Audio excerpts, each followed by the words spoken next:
If you guys can hear me good, I need everybody to raise your hand up in here. If you guys can hear me good, I need you to raise your hand if you can hear me and if everything is sounding good, ladies and gentlemen. Just wanted to make sure my sound is good while everybody's piling on in the room.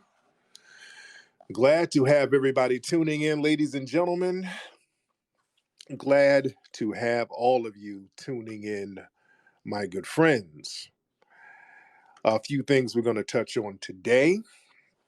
Before we get started, don't forget my book, Foundational Black American Race Beta, is available right now on Amazon. So get that book right now on Amazon, Foundational Black American Race Beta. Very, very good book. We're going to chop up some game real quick. I won't be too long today. I do want to talk about this. I got to ask the family this. Does it seem like a lot of the tether class of the non-FBA crew, we're not talking about all the non-FBAs, but we're talking about that tether class. Y'all know who they are. It seems like there's always this clout chasing element with a lot of these non-FBA tether classes. We see it on social media. We see it here on even Twitter spaces. They always hop up in the Twitter spaces with our names in their mouths, trying to get clout off of us, having these random bad faith asinine discussions that I really don't entertain for the most part, because I'm not really trying to sit up and listen to a bunch of lying tethers. But there's a lot of clout chasing that goes on with these people in foundational Black Americans. And it goes from the top to the bottom and from the bottom to the top. And I'm talking about this today because I want to talk about the Haitian actress Garcelle Bouveis. Now, Garcelle Bouveis, she's a Haitian actress. She was on the Jamie Foxx show. She was the character Fancy. And Garcelle she's always said little slick stuff about foundational Black Americans and just Black folks. She's always said little slick stuff. And for a while, she was laying up with her zaddy, and her zaddy cheated on her and embarrassed her. It was a whole big thing. But now she has a memoir coming out. She has this book where she's doing some tell-all stuff. So she's going around talking about how all of these FBA men were trying to get at her. Will Smith was trying to holler at her. She was trying to date Will Smith, and then she tried to say Michael Jordan. She tried to almost got flued out by Michael Jordan. She's just dropping names, and I really think a lot of that is tacky to me. You know, she's an actress. She ain't getting too many roles now. The zaddies aren't choosing like they used to. So now let's start clout chasing off these FBA men. She mentioned Bill Cosby in her book. I think she's out here running around talking about she had some kind of experience with Cosby. I don't know exactly what it was, but she's using FBA people to get some clout for herself. And by the way, I had a phone conversation with Bill Cosby a couple of days on the phone. I'll talk about that a little bit later. So y'all don't let me forget that, please. But now she's trying to get her book popping. She's trying to get some clout. Her career basically fizzled out. So now she's trying to get clout off foundational Black Americans with this tell-all stuff. And let me tell you something. Notice that tell-all, these folks who do these little tell-all books, that's that Superhead thing.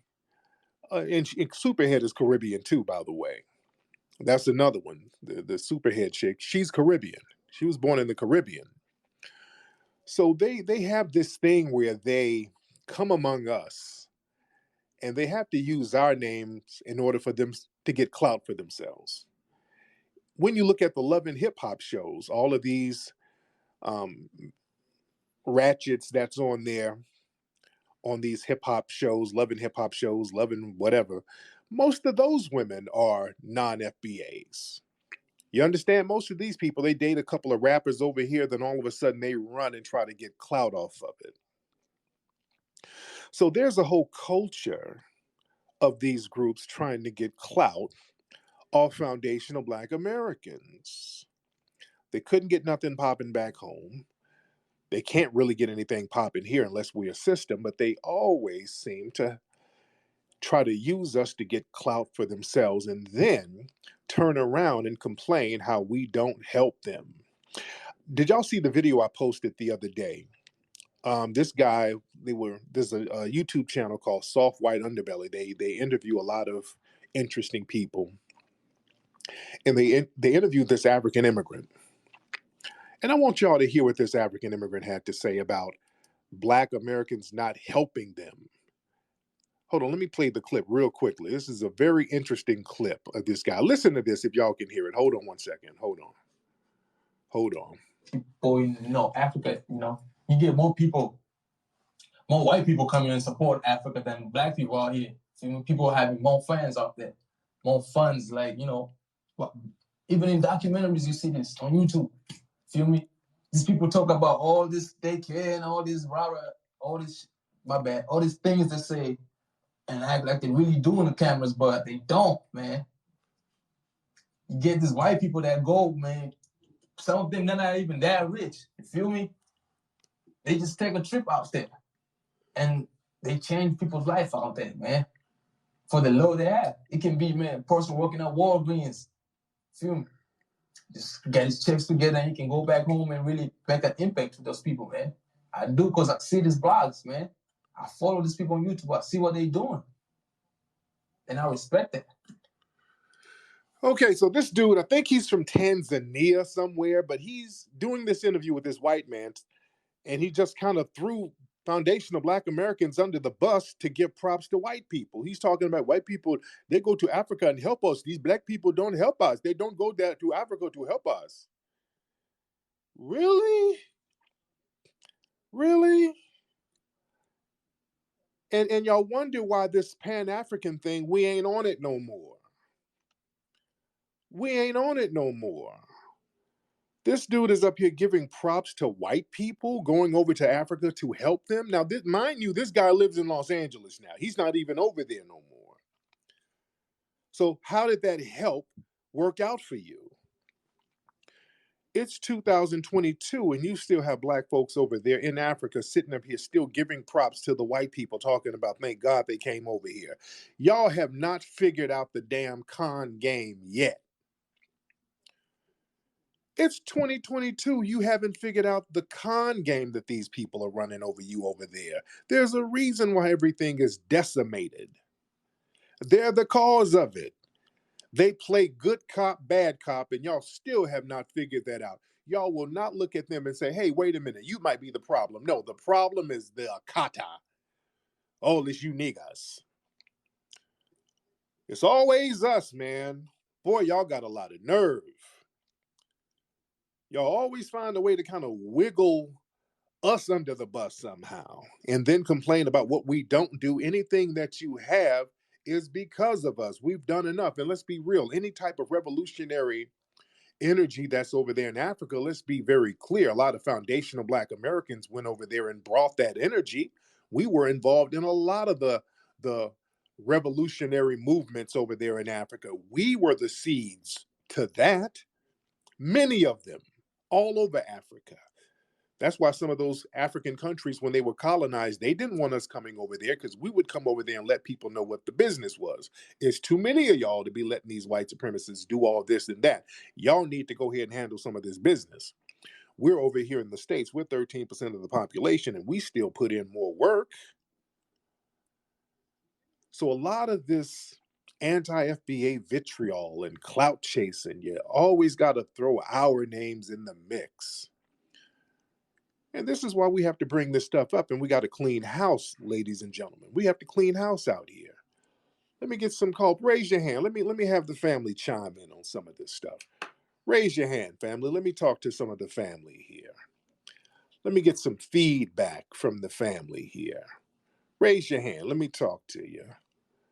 All right. Let's get Bruce in here. Let's get Bruce. All right, Bruce, hop on, bro. Great, man, definitely, man. Right, I'm Bruce. Where you at? Yeah, I'm sick and tired of these divestors. These divestors who divest, and then they always want to run back and throw us under the bus when shit don't work out. Like, it gotta stop, bro. Like, the shit crazy. Like, you out here with white zaddy, it don't work out, and what doesn't get talked about, these white zaddies be throwing them to the side, dogging them out. They won't bring up their names. They'll only talk about black men, FBA, but they never talk about the white zaddy that threw them out to die. I don't understand Yeah. it. Yes, indeed. What's interesting, our sister Tachina Arnold, actress, wonderful actress, our good sister, she brought up a very good question for Twitter, and then she got attacked heavily. She said, "What can black women do? What can we as black women do to stop the emasculation of black men?" And boy, forced female circumcision Twitter really got in a tizzy about that. Boy, they started attacking her. Oh, we done enough for black men. We don't need to do nothing for no black man. Yeah, these foreigners and these divestors started hopping in, attacking and projecting their own failed energy onto us with their gender war. They love bringing their gender war nonsense among us. Foundational Black American men and women, we're not each other's enemy. We understand that we have to look out for each other. But a lot of the tether class, they sit over here and cut each other's throats, and then they try to bring that nonsense over here and then jump into our conversations with their gender warring nonsense. So that stuff has to be checked. We have to check a lot of that stuff. Now, let me see. Look like we have a suspected white supremacist in here. The person with the two X's, usually those two X's means that these are white supremacists that's been flagged on Twitter. So turn your microphone on, person. Turn your microphone on, sir. Red Giant. I've got it. Here we go. So I'm from the UK, yeah? Yes, indeed. Giant from the UK. How we doing? Okay, you are a white male from the UK, correct? How dare ya? I'm from the UK. I'm a black male, West Indian to be exact. Yeah. Where from the West Indies? Dominica, Jamaica. Oh, okay. All right. So you're a black man from the West Indies. So what's on your mind? No, just come to join in the conversation. This tether thing that you're saying, you say tether. What is this tether? Because I'm not familiar with that term. A tether is a person who tries to undermine and replace another person. They try to act like another group. They try to act like a person in order to undermine them, replace them, and ultimately eliminate them. That's what a tether is. So what is your example of a tether? Give me an example. Current day example of a tether. What's that? You seen the movie? Us? Yeah. That was about tethers. That movie was about tethers. It's about doppelgangers and tethers. Are we talking about a supernatural thing here, or are we talking about a metaphorical, literal within our reality thing? What are we talking about here? Is this an actual supernatural phenomenon? Is that what you're saying? No. Okay, good. So what are we really saying here? A tether is what? In more definition, what is a tether? Okay. Have a good day, sir. Okay. Let's get some more people here. I'm not about to. This is what's called a time wasting troll. I'm not going to sit here and just overly explain the same thing. Watch out for that, ladies and gentlemen. Watch out for time wasting tethers. Okay. A lot of tethers will come among you trying to play dumb. I was very precise about what I said. I gave a definition and then they want to have a deeper definition. Ladies and gentlemen, those are tethers who are trying to waste time. You got to watch out for these time wasting tethers. They will sit here and try to waste your time. You have to shut that nonsense down very quickly. Shut it down very, very quickly. I'm not sitting here. I'm not going to re-explain and over-explain. I'm not going to do that. Sit your ass down and eat you some Bammy and Jollof or something, brother. I'm not doing that. All right, let's see who else we have here. Let's see. We got the wise man. Hey, Marcus, what's up? Hey, what's going on? This is Marcus. How are you? Not bad. I'm just chilling. How's your day so far? So what's on your mind? What's on your mind, Mr. White Supremacist? Tell Marcus what's on your mind. Oh, where's the museum? I told you. Didn't you call before? I told you. It's right next to the headlights factory where your mom works. Well, I went there and it wasn't there, so. It's there. I know there's a lot of headlights in the facility. Okay. But if you comb some of the headlights away, you can see the museum. It's right there. It's right there, sir. What else is on your mind? Why did you murder that man? Sir, I murdered one person. That was your grandfather. Okay. Your grandfather came around me smelling like wet dog. He was choking me, so I had to choke him. That's the only person I murdered, sir. Where's the museum? Okay. You're repeating the same thing like a woman, so I will have to let you go ahead and go back to your trailer park, sir, and put some air in those trailer tires before it catches a flat, sir. Let's get some more people in here. All right. Let's get some more people in here. All right. Let's get UA Roast. Let's get UA Roast. UA Roast, hop in here. All right. UA Roast, hop in. How you doing, brother Tariq? I'm good. How you doing, brother? I'm doing good. I just wanted to comment on the video that you posted earlier about the guy from Tanzania. Yeah. Like one thing that's like never mentioned in that like discussion, like a lot of these people come over here to America and to Europe and brag about becoming doctors and engineers and stuff like that. Like if you have all those degrees from all those decades of being here in America and in Europe, why should there be more people coming over to America and Europe? Shouldn't those people go back to Africa and set up universities and colleges so more people don't have to come over here? Yeah, I keep hearing about they come over bragging about, I'm a doctor, nigga. Okay, you're a doctor. Then if you got so many doctors over here and you got all of these doctorate degrees and whatever, how come you don't have doctors and hospitals in your homeland? When people get harmed over there, especially top brass officials, they have to fly the hell up out of there and go over to Europe somewhere in order to get medical treatment. I've seen it. So if you got all of these doctors and all of these people, coming from your homeland or whatever, should your homeland have better medical facilities and medical practices and people healing the folks? People shouldn't be running around there falling out with malaria and all of these diseases and sicknesses if you got so many damn doctors. You understand? So people are real funny style about some of the things they brag about. Not to disparage anybody, but damn, we don't want people coming over bragging about all of these things, but you're not utilizing any of it in your homeland. It's a very interesting dynamic. Raise your hand if you want to get on. And by the way, we're working on a film right now.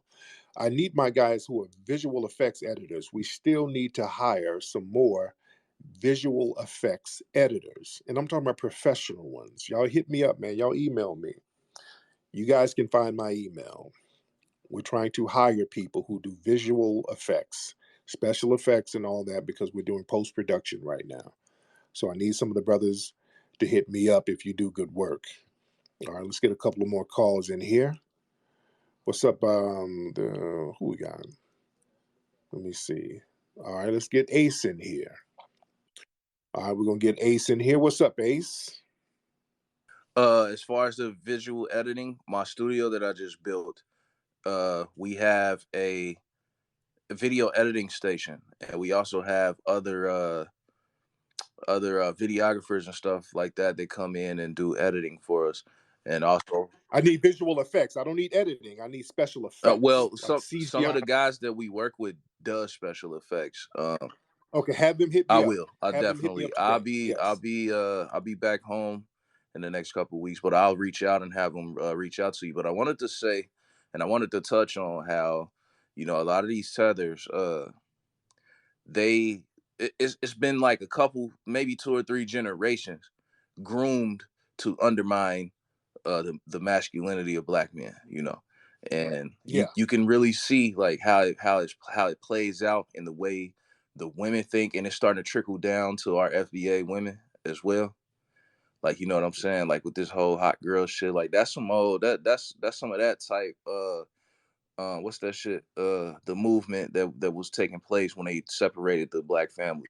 Feminists. Yeah. So I picked up the book from our sister Shahrazad Ali. I didn't know she was from Cincinnati like me, but the Black Man's Guide to the Black Woman, to Understanding the Black Woman, and a lot of that book touches on how they're groomed to undermine us, like, you know, and that's like a direct correlation of white supremacy right there.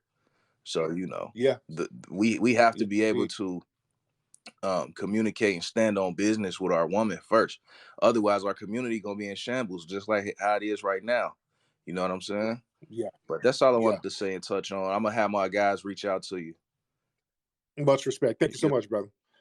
All right. Yeah, like I said, man, if you do video effects, not just editing, we don't need just editors. We already got an editor. We need video effects, special effects, stuff like that. I'm hiring immediately for that.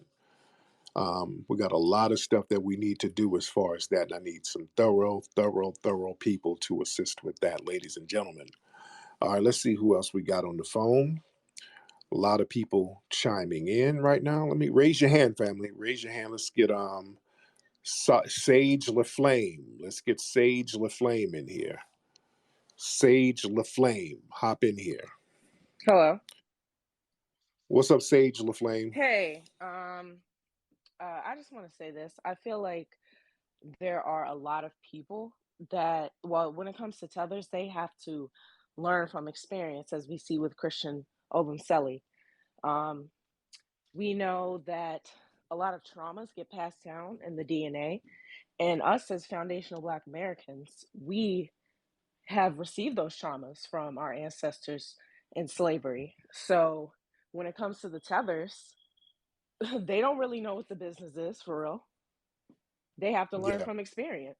So that's all I wanted to say. There you go. Thank you so much, beloved. Yeah, man, it's real heavy. It's real heavy. A lot of the tethers are getting these wake up calls now. A lot of them are getting these wake up calls. That dude, Toby Obumseli, the guy who got killed by the white woman down there in Florida, and this white woman is still walking around, still going to bars, still posting on social media. She's still doing her thing. I posted up something where his brother was splaining. His brother was like, yeah, you know, please don't judge my brother for the post he made years ago. You know, we still need justice.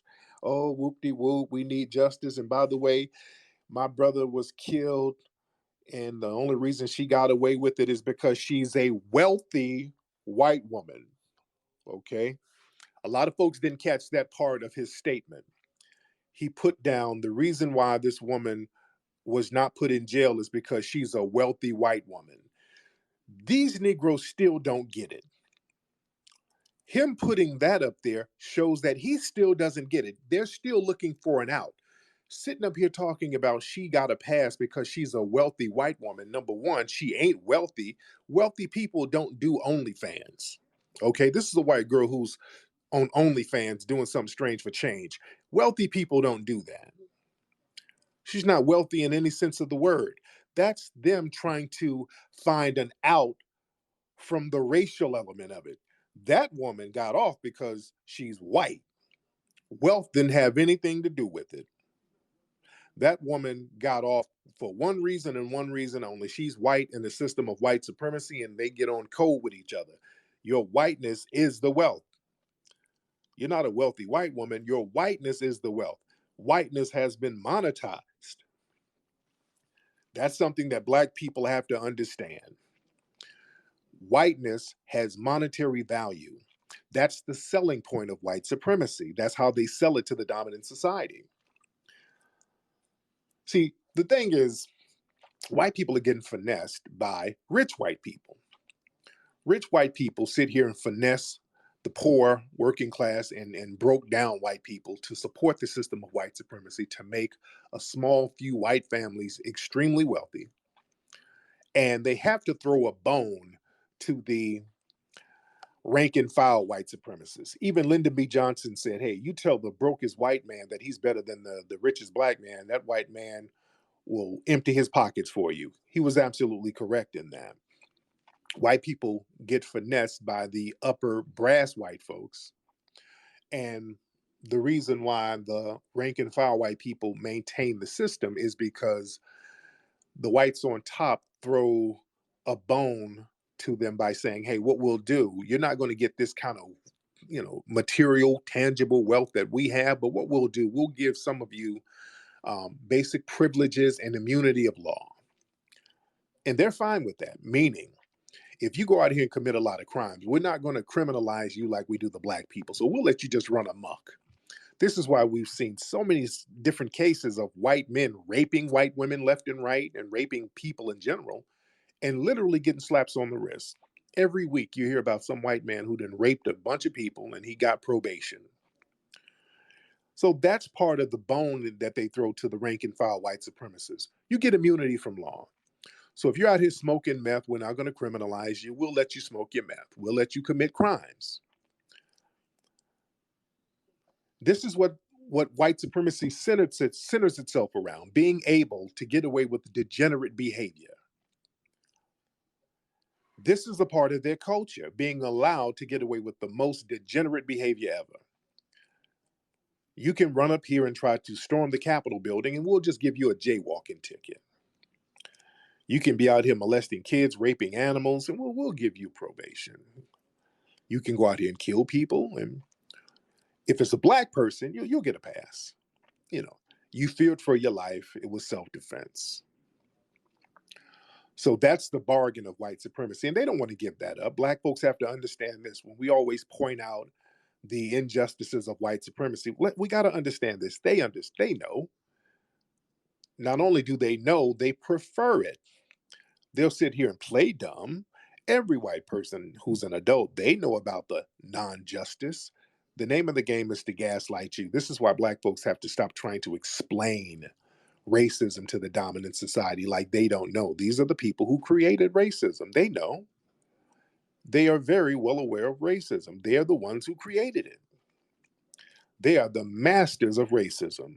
They understand it fully. Black people are the ones who don't understand it. We got to wake up to the game here. This is why my book, Foundation of Black American Race Baiter, my book was designed for black people to understand. That's why the book is so unapologetic. That's why so many people in the dominant society have a problem with it, because usually when black people speak about certain issues, we have to speak to the dominant society. We have to speak to them. We have to filter what we say to make them comfortable. This is why, again, when the dominant society starts targeting black people, black celebrities, a lot of black people get scared and they have to go along to get along. Just like with the Bill Cosby thing. A lot of black people in the industry had to turn on Bill Cosby. Why? Because they were afraid of not getting work. Well, all the white supremacists got on code to go against Bill Cosby. And the white people in the Hollywood machine, they all went against Cosby. So black people figured, okay, if I'm working in this industry and I want a job, I have to kind of go along with the lies. Now, I talked to Bill Cosby on the phone a couple of days ago. We had a very good conversation. Lovely man, lovely family. His wife was in the background. Very good conversation. He's in great spirits, still very funny, still very humorous, joking on the phone. It was a couple of us on the phone. It was me, some more people that work with him. His lawyer was on the phone. Shout out to Andrew Wyatt. And Andrew had to be on the phone because Andrew had to give a disclaimer, had to give a verbal agreement not to take the call and all that. So, they're taking precautions. They're taking safety precautions. So, but we had a great conversation, and Mr. Cosby was dropping some very heavy game. He was dropping some very serious game. We started talking about how the media will start targeting black people who promote families. If you start promoting black family structures, if you overtly promote that, you become a target. And even with him, Bill Cosby for years, whatever you want to say about what he did behind the scenes, whatever, which most of the stuff isn't true, but in the media, he used his platforms. Bill has always promoted black families. And low key, that was always something that made the dominant society somewhat disgruntled. But also, we were talking about the thing with the Oscars. We're talking about how with Will Smith, what he did, and how they were already looking for a way to undermine Will, because Will just did a movie. He won an Oscar. Look at what he won an Oscar for. He won an Oscar about the Richard Lewis story. Not Richard Lewis, Richard Williams. Now, the Richard Williams story is about what? A black family. A black family working together to make the children successful. So that was already something that the dominant society did not want to see. But Will got it to that point. He did that movie. That movie rose up in the ranks, and Will messed it up by that slap. And they were looking for, that's the very thing they were looking for. They were looking for Will to slip up, and Will slipped up, and bam, now they can attack that thing. They can attack the movie. They can attack Will. They can really go out of their way to undermine Will. And basically, they've blacklisted Will because they've already said that Will Smith is banned from the Oscars for 10 years. So you know what that means.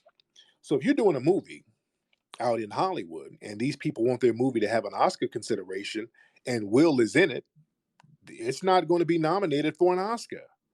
So a lot of folks are like, well, damn it, we don't want to put Will in our movie. Let's get Jamie Foxx, or let's get somebody else to put in the movie. So they've low-key blacklisted Will already. You understand? So we got to understand the game out here. But again, going back to the conversation I had with Mr. Cosby, we had a long conversation, a lengthy conversation. Very good dude, very solid dude.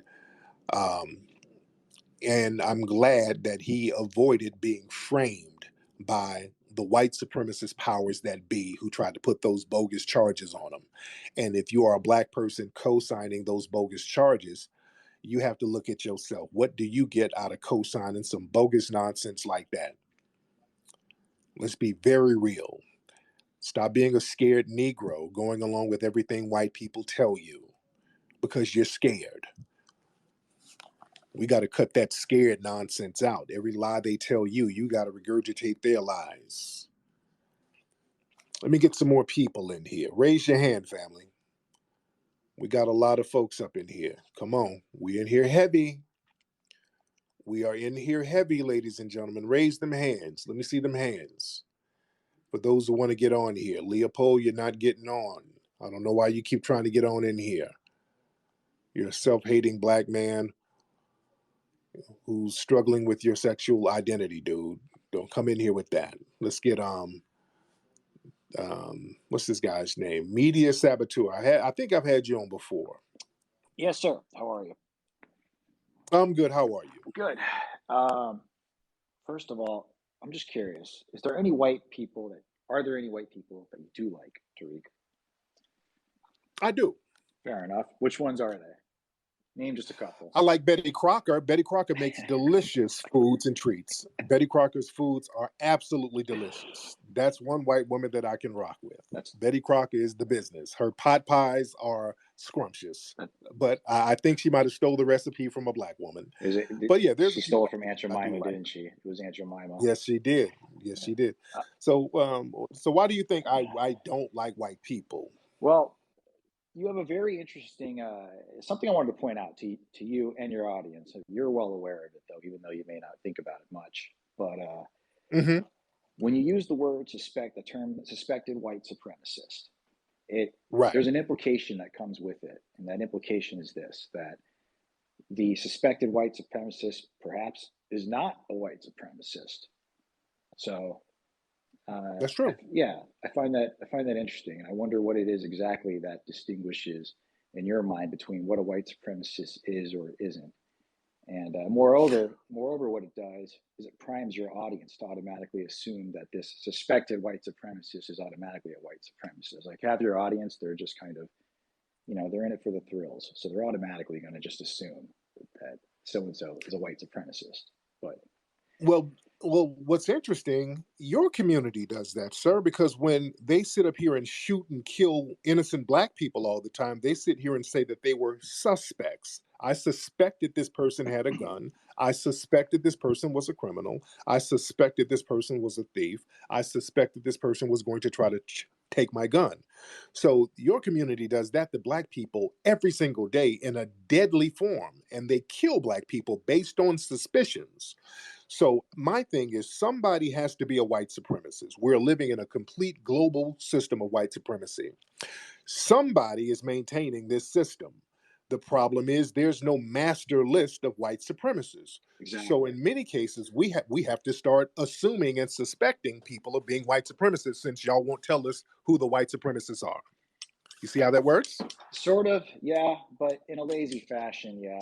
I mean, I don't know about you. There's no other way to do it, though. I go by. I'm a man of specifics. You know, I'm a former Marine myself, so when I think about targeting people, I want to be very specific about who I'm targeting in general. Mm-hmm. So I don't know. I just think it's a lazy way out, just to kind of throw a blanket over it. Kind of. They do it. It's done to black people every day. It's done to black people every day. Every day it's done to black people, and I think that's lazy. But we're suspected of everything.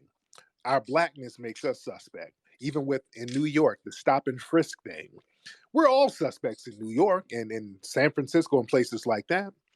So that happens with the dominant society all the time. And this happens to innocent black people.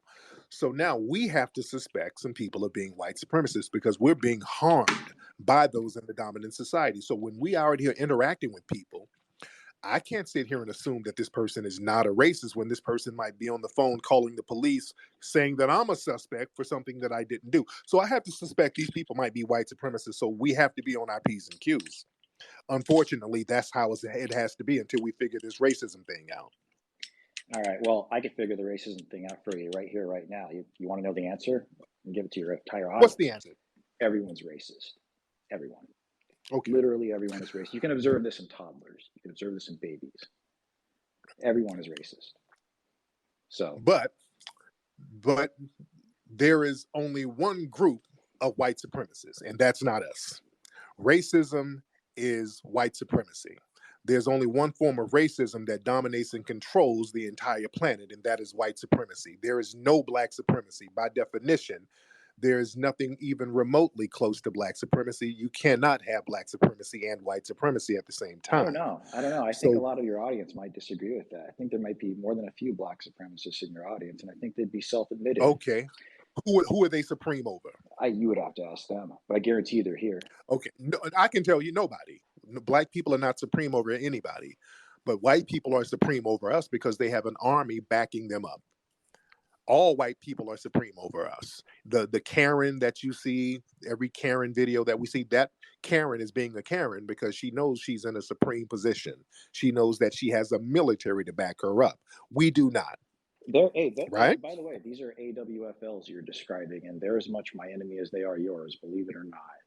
They're not exactly. No. Yeah, for the most part, yeah. They a lot of white women Karen AWFLs. We are describing, these like blonde hair, blue eyed, middle aged women.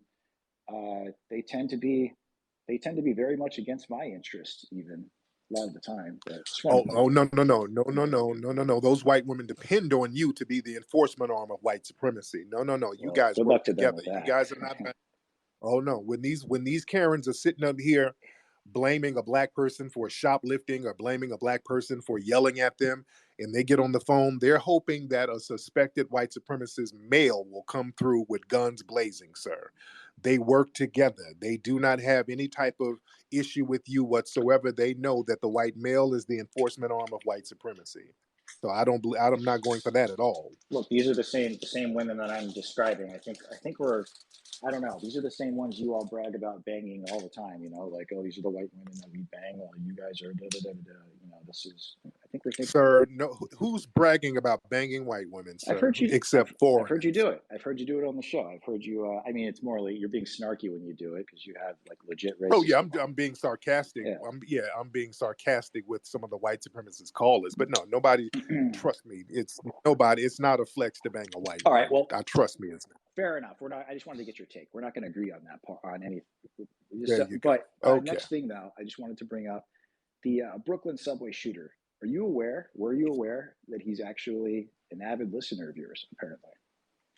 No, he's not an avid listener. No, he's not. This man tweeted a comedy video that I put out about a decade ago. So that's not an avid listener. This guy follows many prominent people, and I just happen to be one of them. So he's not an avid listener. If he was an avid listener, he would have retweeted me more, or he would have commented more. He's not an avid listener. Why did you say he was an avid listener? It's my understanding he was a pretty avid listener of yours. Your understanding how? How did you get that understanding? I don't know. I listen to a lot of smart people like you. Oh, well, you just made it up, sir. You just made up a narrative that wasn't true. No, I don't think I did. He wasn't an avid listener. But anyway. And see, now you're being deceptive, sir. That's another form of white come on. supremacy. I've been honest with you when I got on. No, I've been honest that with you. That was deception. No, that was deception, sir. And deception is another tactic of the white supremacists. Now, that's why somebody would suspect you of being a white supremacist, sir. Deception. You were very deceptive. I told you I listen to smart people. What's deceptive about that? No, don't. Well, what smart person told you that man was an avid listener when he was not an avid listener of mine? I honestly, I heard it in a forum like this one, but with a lot of smart white people in it. So okay, so you were listening to, you got lies from other white supremacists, basically. See, you're the one using white supremacists again. But anyway, I don't want to take up any more of your space here. It was a good talk. I'll talk to you later. All right, sir. The mayonnaise casserole is getting cold. Have a good day, sir. All right. See how these people try to slip in lies? See how people try to slip in. They try to be slick and deceptive and slip in lies. Oh, they think they're slick. Let me get Roz from the DMV in here. Our Friedman sister. Let's get Roz in here. Let's get some levity going on here. What's up, Sister Roz? Rick, how you doing today? You making me laugh on a Good Friday. How you doing today, brother? Yes, I'm good. How are you, beloved? I am wonderful. I just wanted to thank you for continuing to educate our people and everybody on what's happening with NARC and Cobra, IBW 21, First Repair, and also just exposing, what's going on. Like earlier today, I'm in a DMV. And you had put up that video of the Congolese man being executed.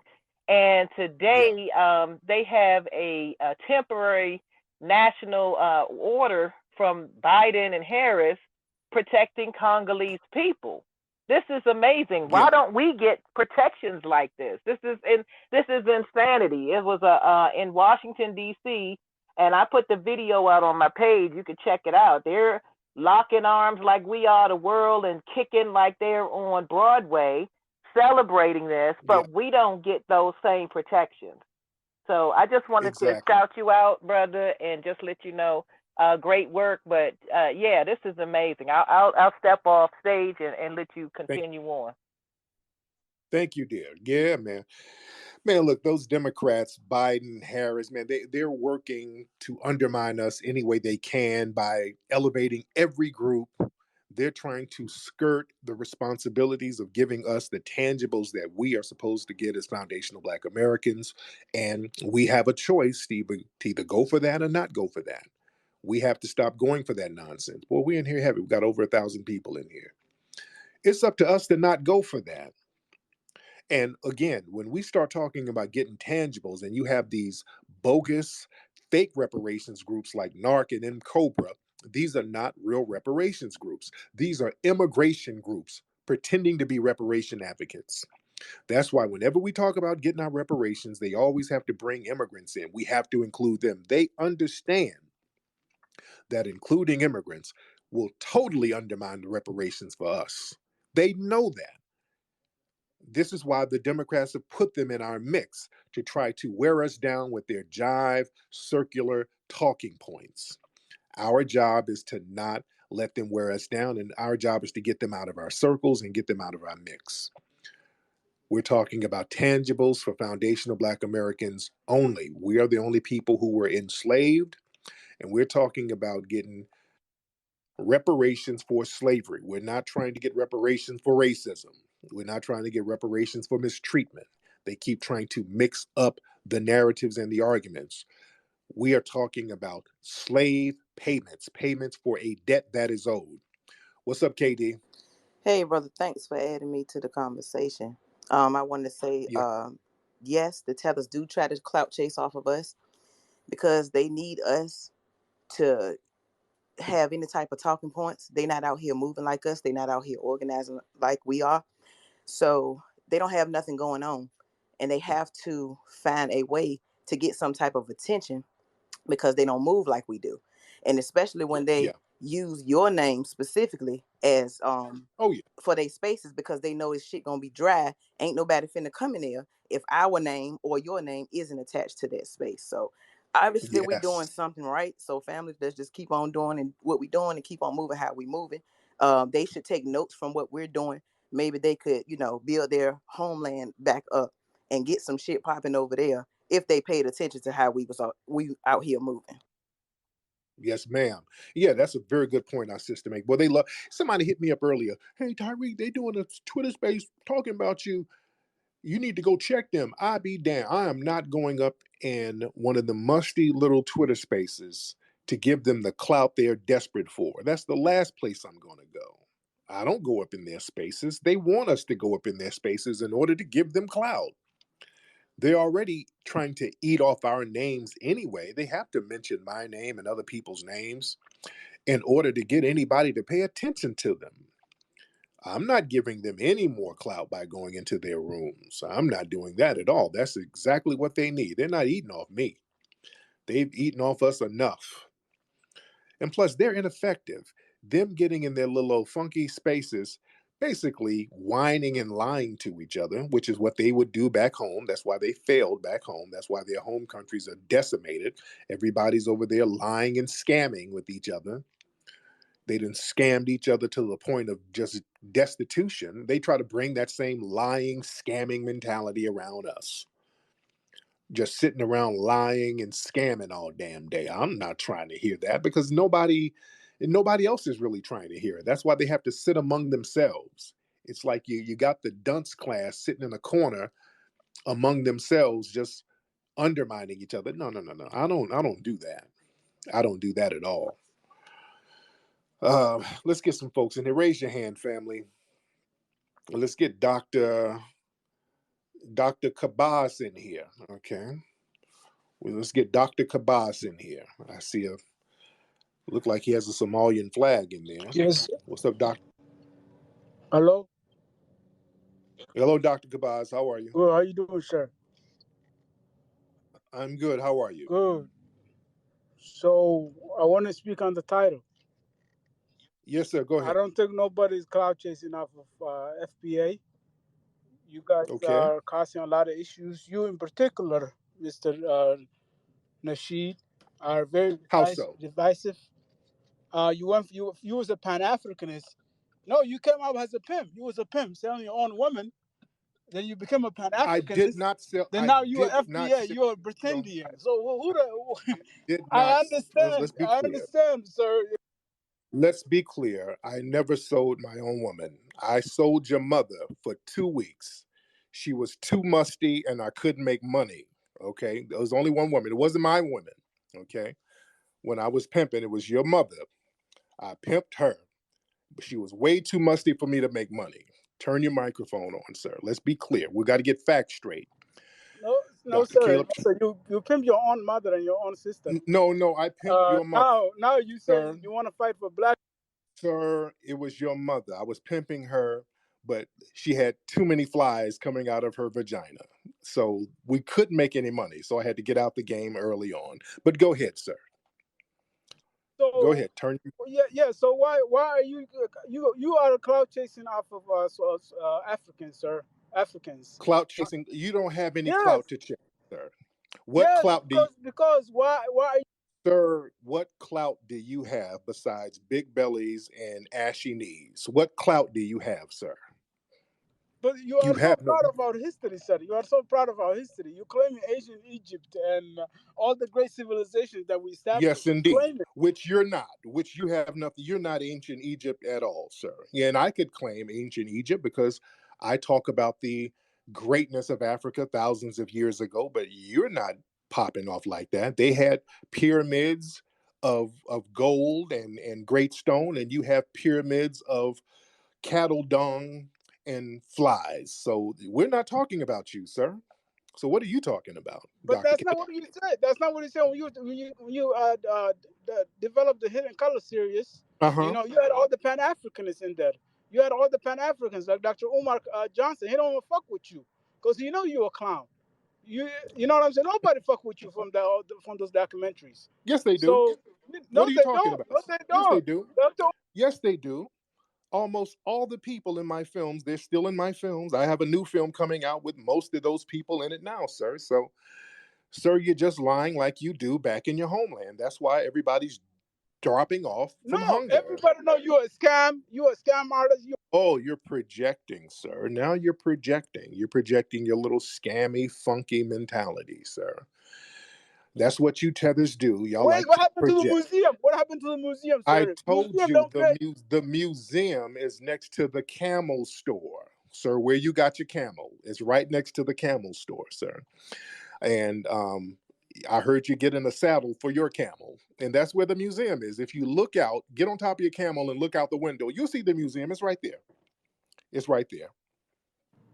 But you're a scam artist. Everybody, No, no, stop no, muting no, me no, first. Stop no. muting me. You're, Stop sir. You're muting me. projecting, We're having sir. a conversation, sir. Stop muting me. Please be respectful. So what I'm trying to say to you is, sir, that you say you're gonna build a museum and create all these jobs, but you took all the money and you ran, just like the scam artist you are. Everybody know you're a scam artist. You know what I'm saying? So that's why nobody mess with you, dude. So the flies. So I hear flies. I'm hearing a lot of flies, sir. I can't really hear you that well, sir. There's flies all over, so I really can't hear Stop you. lying. Stop lying and muting me. Sir, Everybody knows it's that so you're many a flies. scam artist. Sir, the Please flies. stop collecting money from. Sir, can you roll the window up in your Uber? I can't hear you because of the flies, sir. No, go ahead. Go ahead. What I'm trying Go to ahead. say to you is that everybody knows that you're a scam artist. That's why nobody mess with Sir, you. everybody knows, sir, that you are a lying tether. You're trying to project your failure onto me. My community rocks with me, so that's why I can raise millions of dollars in a very short period of time, because my community rocks with me, and you had to rock from your community, sir. You had to flee because you couldn't even build a toilet in your homeland. You're out there defecating in the streets with flies all over your face and rice all between your fingernails, struggling trying to get your ass over here to whine under us, sir.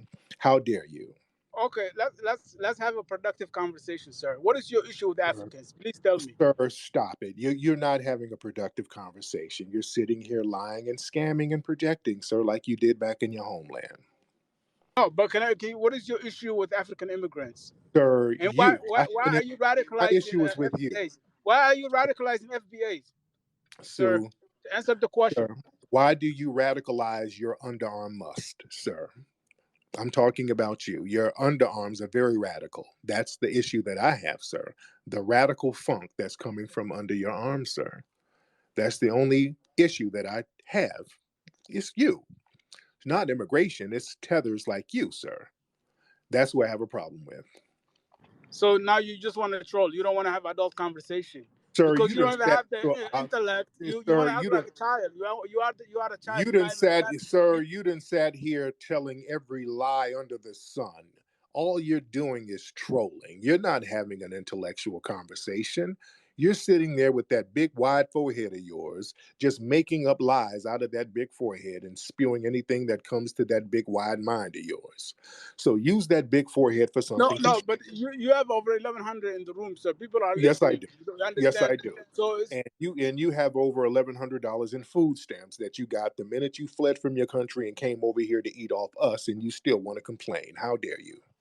How and dare you? you sold your own bitches. You sold your Yeah, own and woman. dude, yeah, the only bitches was your mom and your grandmother. I told you that, and I had to let them go because their burkers were musty, and I couldn't make money, dude. Damn, it was just two hoes, your mom and your grandma. That's it. Leave it alone. All So now right. you wanna talk like a teenage boy, huh? Sir, Disrespecting speaking of women. teenage boys, that's who y'all sell over there. Okay. Well, let's talk about the sex crimes. Y'all sell teenage boys and teenage girls. Y'all love um, female circumcisions and bussy hopping. Y'all do some real degenerate stuff in your culture, and you try to come over here and project that degeneracy, sir. Shame on you. Shame on you. So is Go that, is ahead. that all your talking points? Is that all you want? You want to have a real conversation about immigration and some of the like your issues with Africans. Let's have a debate. I have But zero if you wanna issue. talk like I a have child, then I don't know. I don't. sir. I have zero issues with immigrants from Africa. Just tethers like yourself, little funky fly infested tethers like yourself who hate on foundational Black Americans. You are jealous of foundational Black Americans, and you are hateful and resentful to foundational Black Americans because you How have am I come over jealous here. when you have nothing to offer, sir? You have nothing to offer to anything, Yes, anybody, sir. yes, we do. I'm Sir, you're not over jealous, here. sir. You have You nothing to ain't. offer, sir. You're a country for you to come to. You ain't in your homeland.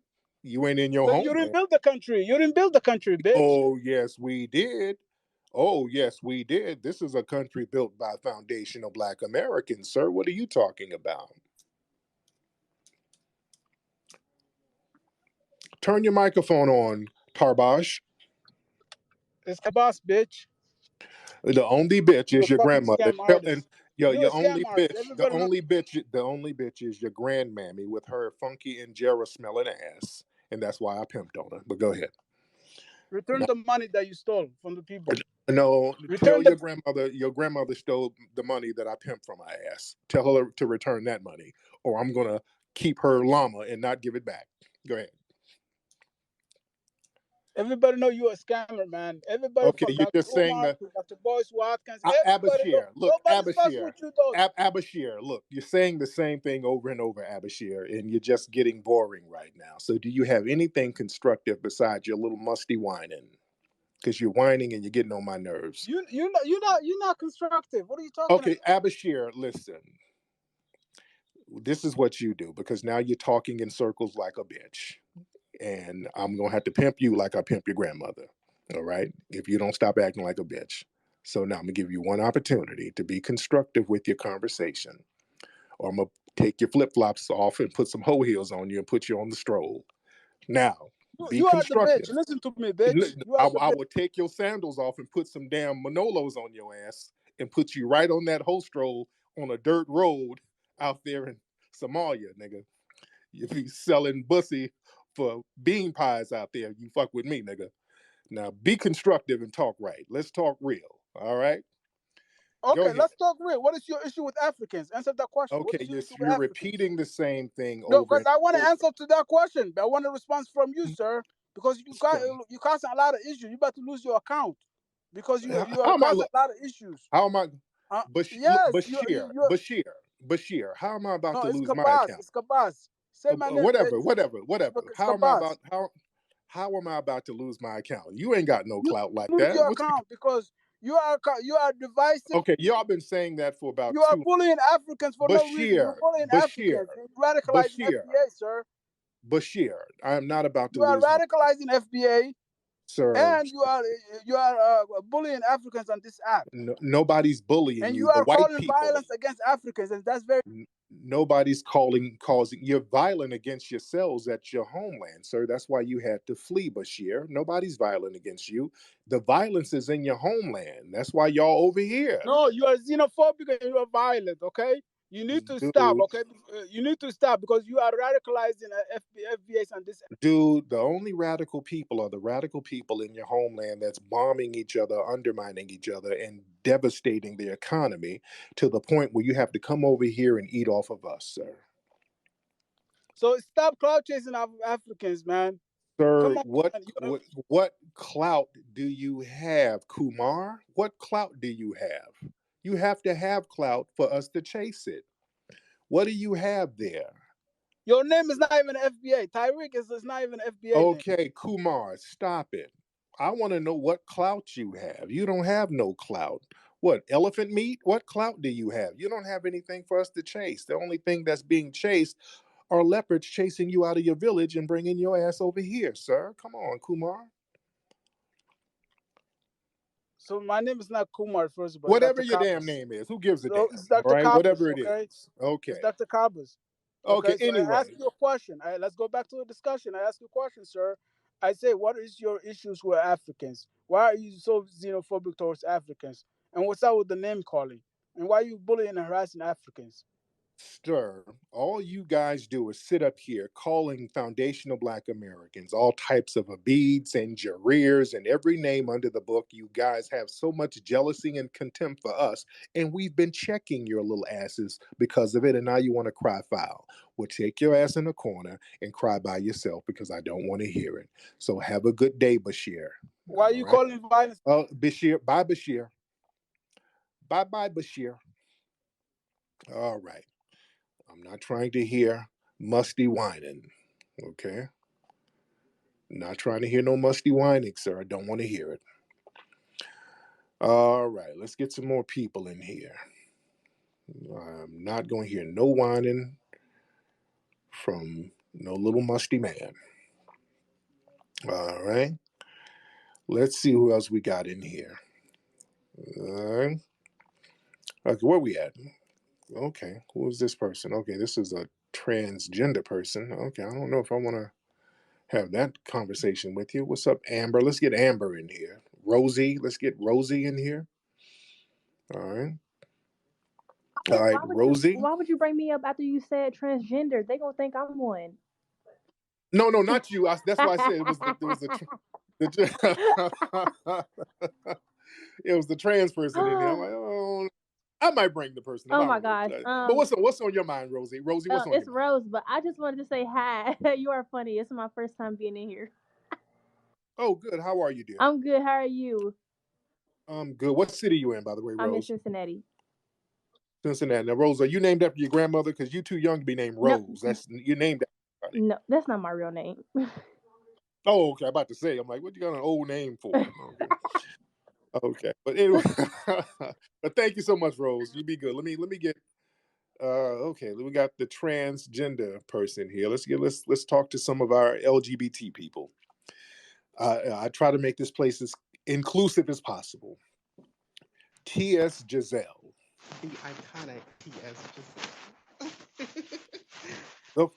Wait, all right. The iconic T.S. All right, T.S. I don't know what that is rubbing up against the phone, but please move it out the way. Whatever that is rubbing up against the phone. I don't want to know what it is. Just move it out the way so I can hear you better. Anyway, so Tariq, so I'm Black American on both sides of my family. Yes. And I tried to find a place within the FBA Twitter spaces, but I just felt that I was met with such vitriol, hate, transphobia, homophobia. And I just want to know, is there a place for foundational Black Americans that identify as LGBTQ? Yeah, I mean, the thing is, it's not an organization where you join. If you are a foundational Black American, you're just... In Twitter spaces, it acts as if it's an organization and not a lineage. It's not. I mean, it's... Because if it's a lineage, then I would not face the hate that I've encountered. You've had people in the speaker that have been very nasty to me, a fellow Black American. And to me, it's only because of my gender. Okay.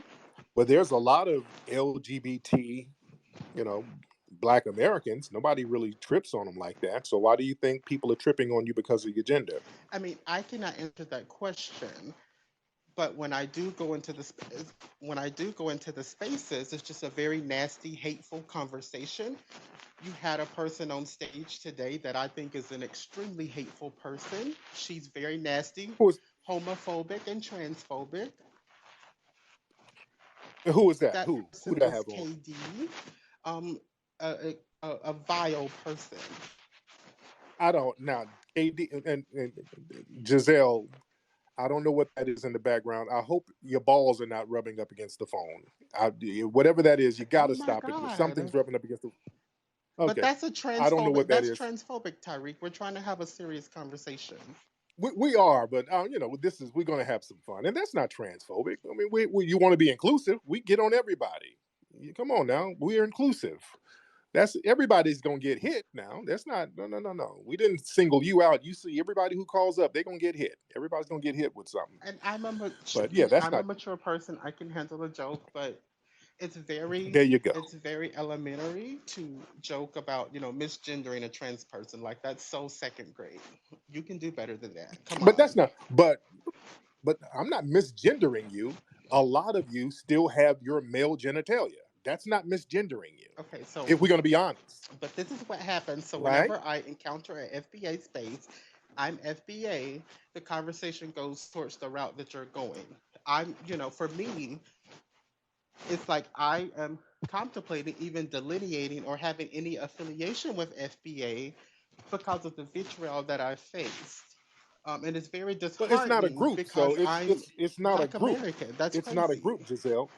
It's not a group. You can't quit something that's not a group. You're either born FBA or you're not. It's not a group that you In can Twitter quit. spaces, though, it operates as a community.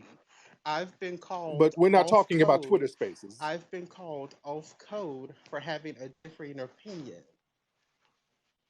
Now, If what is it's your opinion? And let's be clear: the Twitter Spaces is just a forum online. That doesn't change your lineage, okay?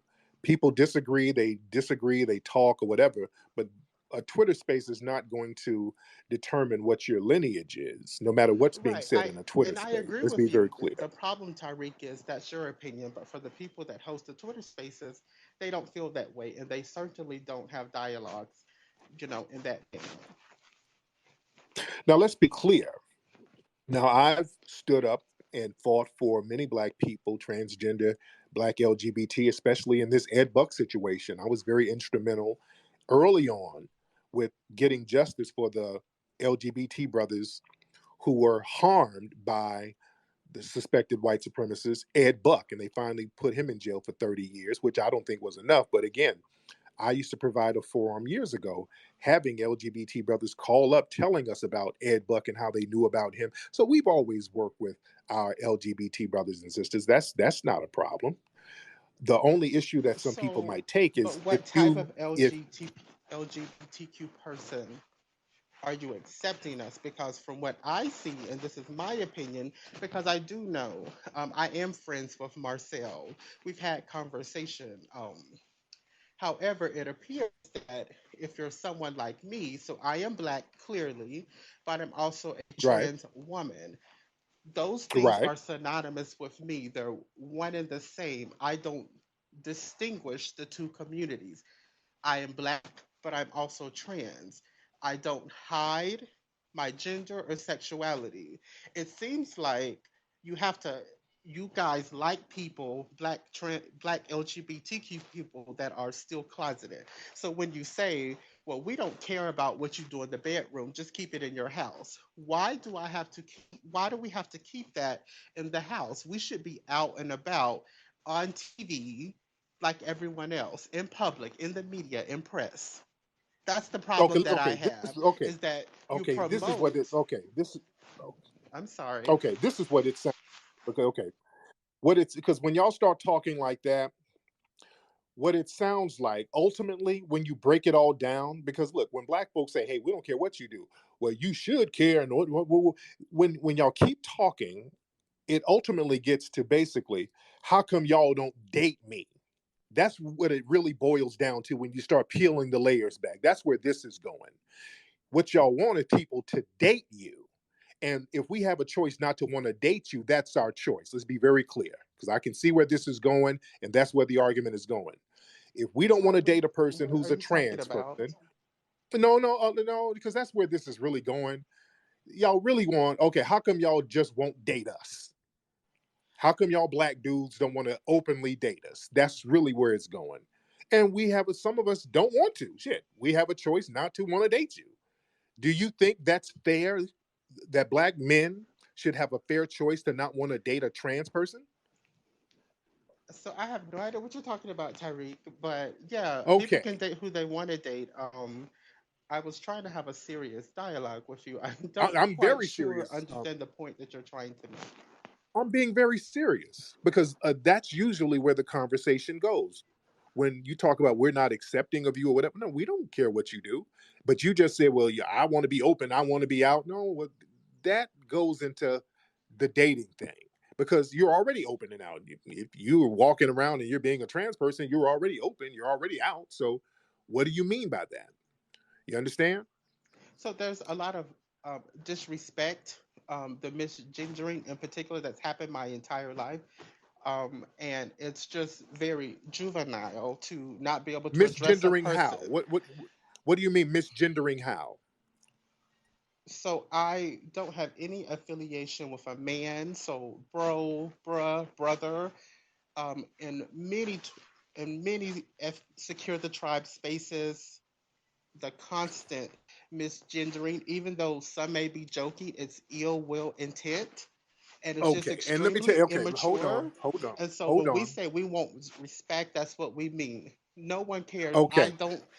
No one is a. these. Okay, hold on, because these are now white LGBT talking points. These are things that the white But LGBT I'm community black, so gives you to that's so talk. I I'm know black. I this, know this is but a talking but point now that you you're guys sounding like them. use. You're sounding like them. You're sounding like those white LGBT people with all that misgendering talk. That's their talking points, and that's probably one of the issues that some black people have with you. If you sound like you're team white supremacy, yeah, we're going to have a problem with you. Because if you come around us and you have allegiances to the white LGBT community, if you look at yourself as an intersectional, that's a problem to us. So I've heard that point made multiple times, but I think it's very a one-sided argument. Um, I don't know that the white LGBTQ organization, even though its origins are with black trans people and black gay people, I don't know that there's really any value to black LGBTQ people. So I don't know what you mean when you say white supremacy talking points, because that's not really an organization that really supports us. I know this. I know they don't, but you guys, that don't stop y'all from trying to get in good with them. And you use their talking points and you use a lot of their rhetoric. The white LGBT community, they're just as racist as the white straight community. So when you come around us, all we want to know is what are you going to do to help us attack and get rid of the system of white supremacy? That's what we're looking at. And for us to do that, Tyreek, we have to have a voice as well and be able to be represented and have representation, and not just from Black LGBTQ people that are with on the same code or message Okay, what is as your voice in relation to replacing the system of white supremacy? What is your voice? Because if you get a voice and start talking about your agenda, now we ain't talking about the same thing. so in regards to why Black, and I cannot speak for all Black LGBTQ people. I can only speak for myself. But Tarika, and this is 100% honest, being honest with you, I have never been called faggot by a white person. Only Black men and Black women.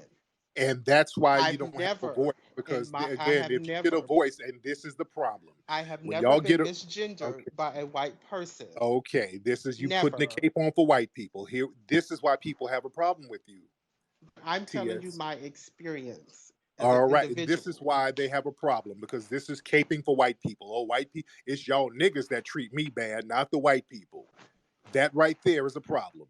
Do you see how that is problematic? But how is my experience problematic? Now, I'm not saying, first of all, let me be very clear. I don't even Because have any that's white typical. friends outside of work Because that's typical of a lot of people who come in with the because that's our intersectionality mentality. experience.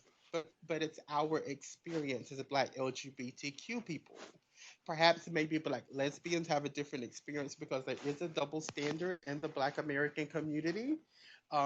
We seem to be more accepting of lesbians. That may be a bit of a generalization, but I don't know that Black lesbians receive the same vitriol as homosexual Black men, or certainly not trans people.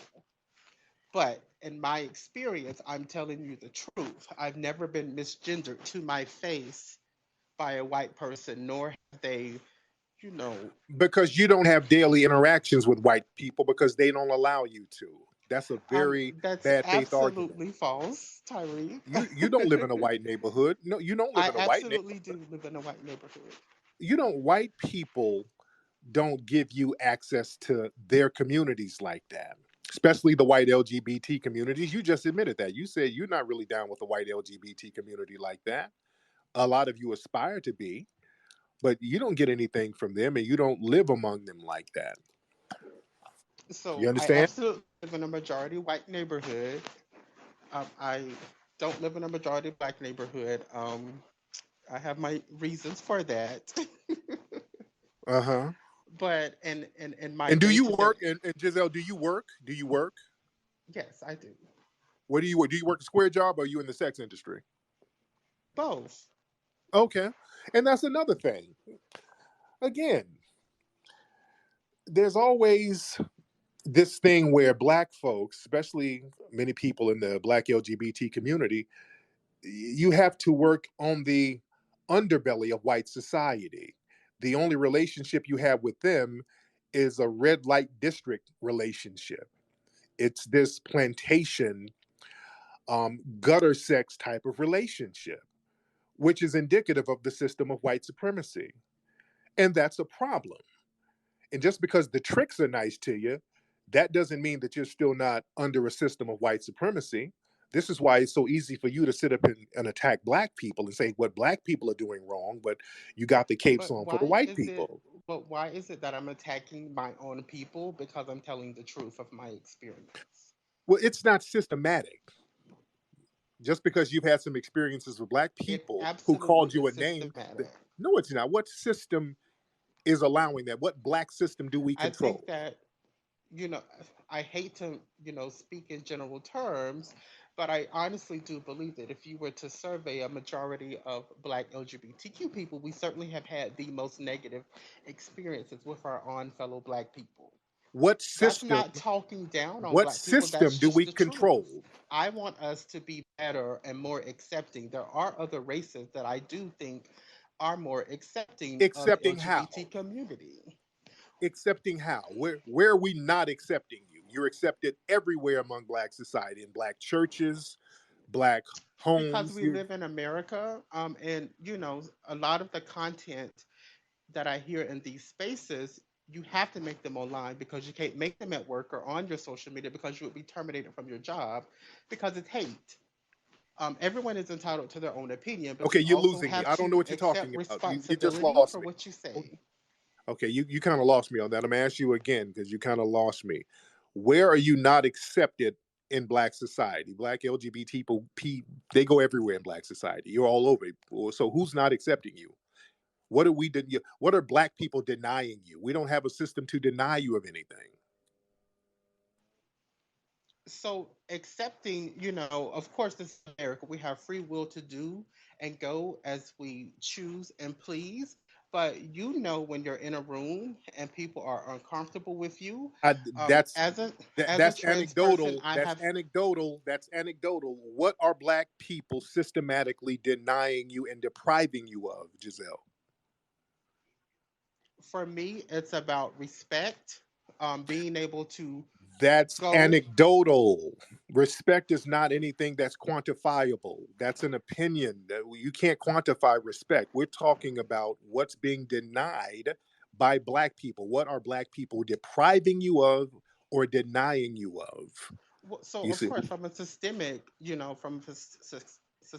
viewpoint, you know, we don't have the power to actually discriminate against people. So I right? understand that point, but I'm speaking again from more of a respect.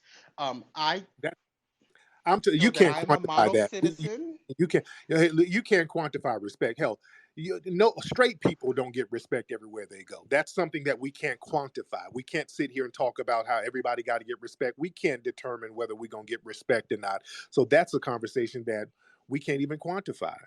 Because I can go in the wrong neighborhood and they don't respect me and they can kill me. So respect is something that's an intangible, anecdotal type of thing. You understand? We live in a system of white supremacy. Sometimes that creates aggression among black people, no matter what their gender or sexual identity is. Some people are going to respect each other, some people are going to disrespect.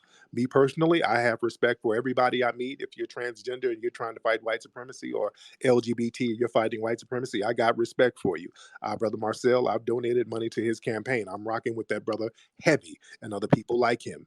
So people who are on the same page and on code, we have no problem with you. But if you want to come around trying to be on some intersectional stuff and trying to use these white supremacist talking points, then we don't really want to have a conversation with people like that trying to ultimately undermine us, because that's where that leads to. So again, I don't know what conversations you're having in Twitter Spaces. That's between you guys. There's no systematic centralized organization that control these spaces. These are people's opinions. People are going to have opinions. But I would say to you, please understand that you are still in the system of white supremacy, and you have to help us this. So that's all we ask.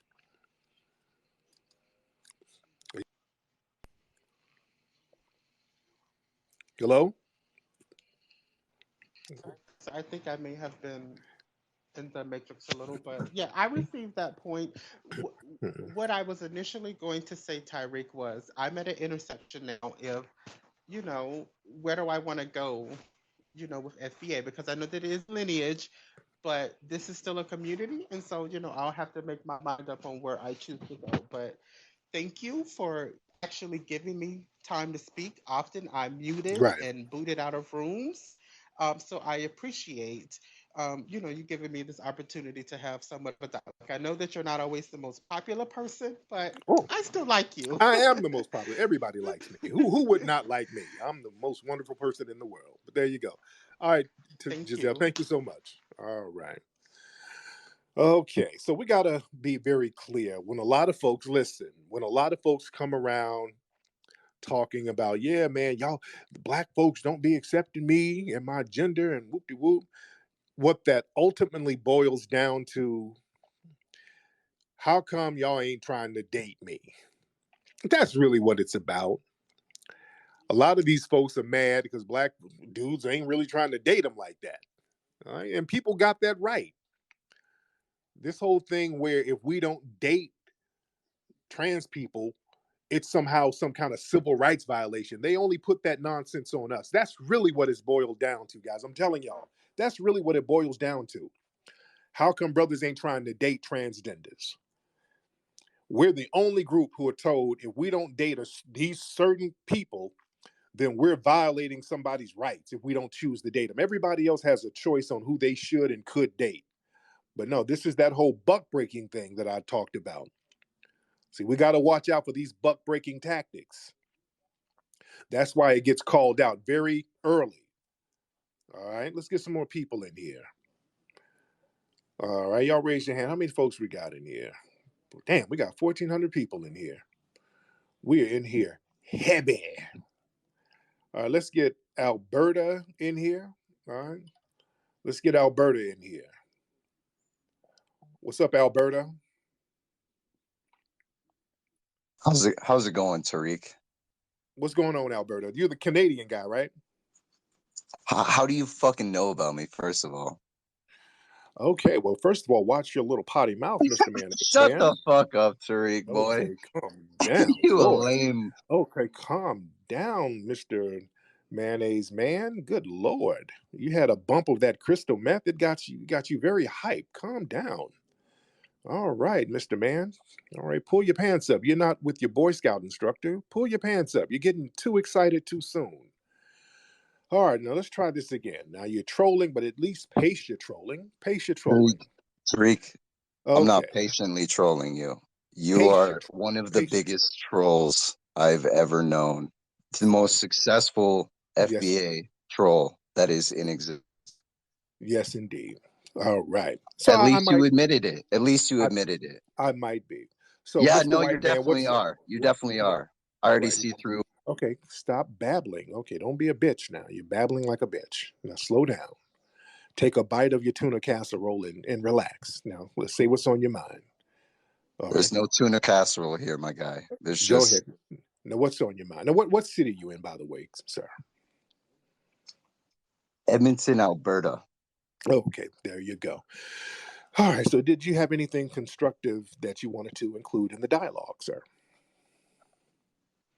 I don't know, Tariq. I just feel like you're pretty reactionary and you say a lot of things to get a lot of people up in arms and against each other. But that's just my opinion, apparently opinions and respect can't be quantified.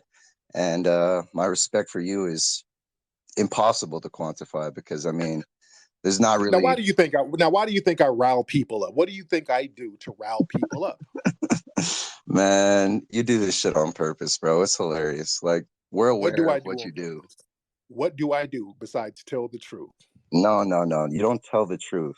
You abuse the mute button. You'll talk over people. This is all for your own enjoyment on your own YouTube channel. What truth do I not tell? How do I not tell the truth? I didn't come here to debate you yet. If you want to come debate me at some other because you're saying stuff that you know is not true. All right. That's why you cannot debunk anything. Corbin.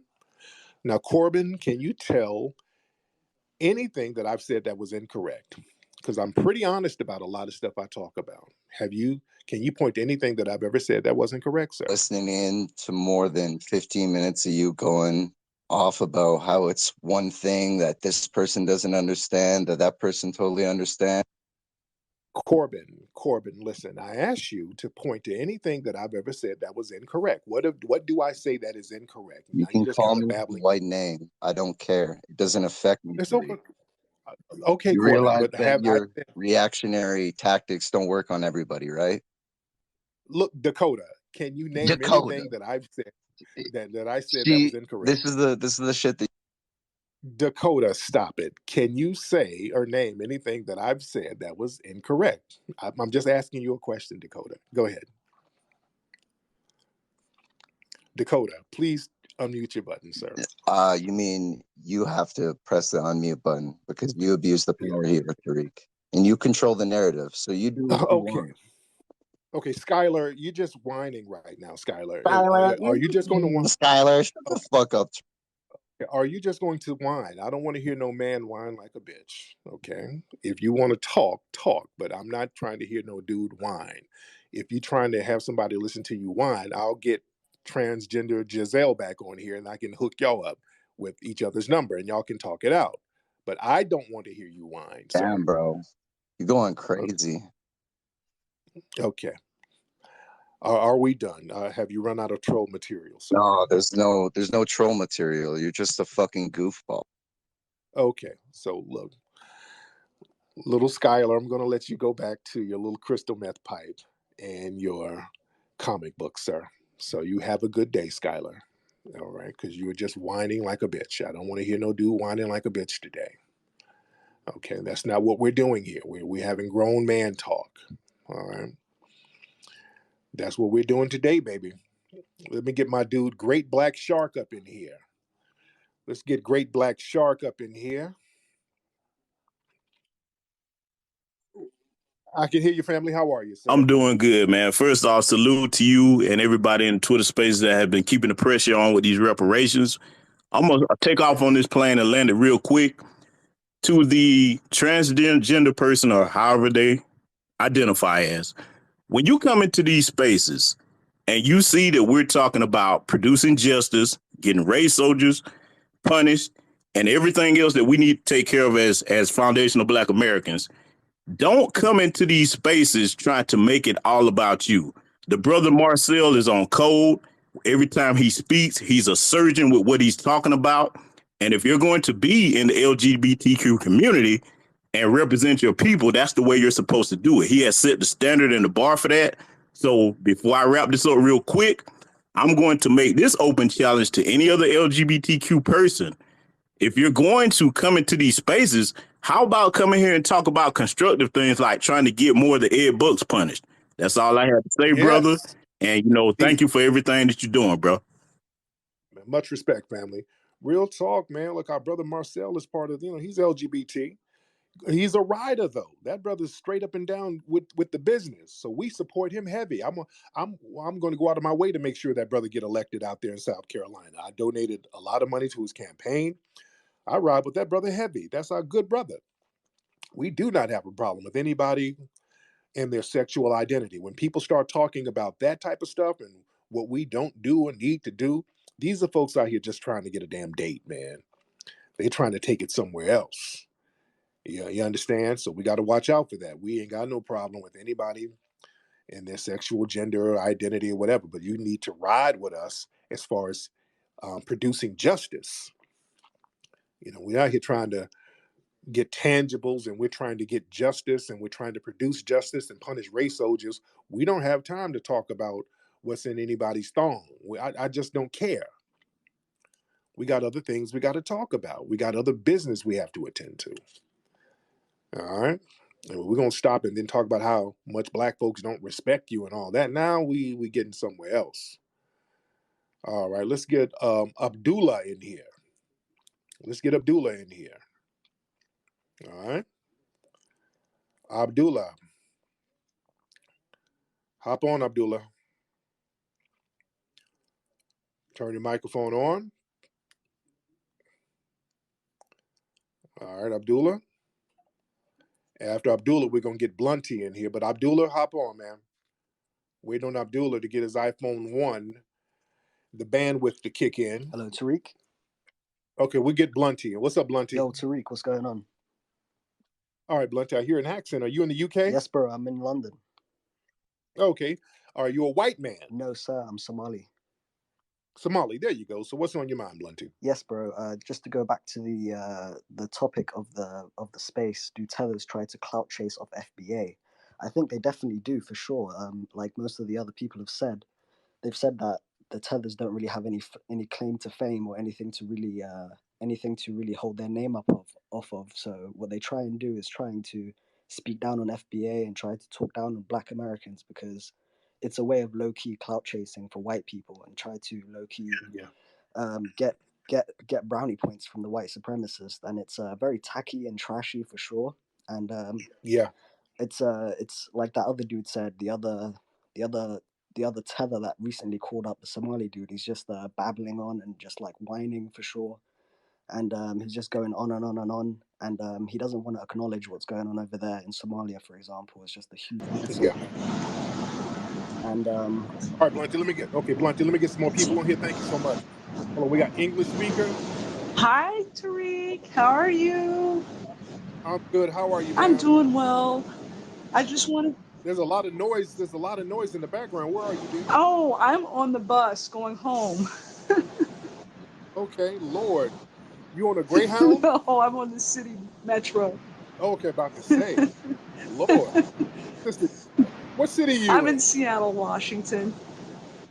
Okay, you don't have a car, beloved? I'm not putting that many miles on my car, and plus gas is like $5 a gallon. I'm not getting off of that kind of money. Girl, sister, get in your car and spend that gas money. You sitting on a damn loud bus like Rosa Parks, riding in the rain. Sister, come on, it's too much noise. What's on your mind, beloved? No, I'm just going to salute you, Brother Tariq. Keep your boot on their necks. Okay? Yes, ma'am. Just keep the boot on the neck. Keep spitting truth to power, yes, ma'am. And keep the fire. Because let me tell you something. You made a very, very valid point about the LGBTQ, the definition. There's a stratification between the black and the white. Let me tell you something. Yeah. The white supremacy is white supremacy. All right? When you have white supremacists coming out here really, really, really making it difficult for all black people, regardless. And I'm glad you spread the love and let everybody know that we as Black Americans, we've always been welcoming, and we've always shown our love to people who are on point and who are, fighting these race soldiers. Because, yes, ma'am. And thank you very much. All right, ma'am, that is the loudest bus I've ever heard. Ma'am, are you going to jail? That's the loudest. I've never heard a bus that loud. But thank you, sis. That is, God damn, that's a loud bus. There's a lot of stuff going on in that bus. Lord, sound like she was on a stagecoach. Damn, I thought I heard a horse in the back. That is the loudest bus I've ever heard, man. All right. All right, let's get a couple of more calls in. I said I wasn't going to be on here long, but damn it, I'm on here long. There's so many people in here. By the way, since we got so many people in here, y'all need to go to Amazon to get my book, Foundational Black American Race Baiter. Foundational Black American Race Beta is the name of my book. You can get it on Amazon, and also you can go to officialfba.com to get the maroon flag t-shirts, ladies and gentlemen. Let's get 99, I don't know what your name is, 99 attributes. Gifty to God. Let's get Gifty to God in here.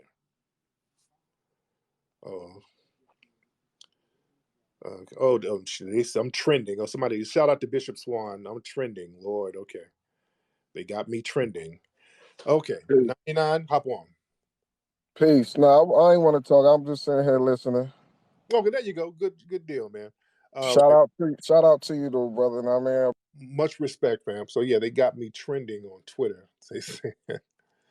Okay, I'm trending on Twitter. Let me look and see what's going on here. All right, yeah. So yeah, if I'm looking at Twitter, all right. All right, I was looking at Twitter and they had a player trending. Okay. All right, let's get a couple of more calls here. All right. Let's get a couple of more calls here. I think I had Dark Donald Trump on before, and I forgot what the conversation was like. I want to get some new faces on here. All right. Let's get this person, Matt Krumer. Let's get Matt Krumer in here. Matt Krumer. Let's get Matt Krumer in here. All right. Matt Krumer, turn your microphone on, sir. Matt Krumer, turn your microphone on. Can you hear me? I can hear you. What's up, brother? Bonsoir, Tariq. I'm from Europe. How are you doing? There you go. Bonsoir. I'm good. Where in Europe are you from? Western Europe, to be precise. What's the name of the country? Well, France. France. Okay, you're from France. Okay. Yeah. That flag, the flag you have is not French. It's not a French flag. It's a European flag. The European Union's flag. What? The European Union. Okay. Absolutely. Okay. Yeah.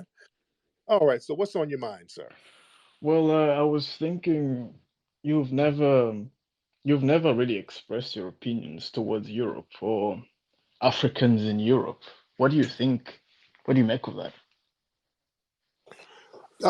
I think that some of them should go to Europe and hit up those European governments for colonizing their homeland.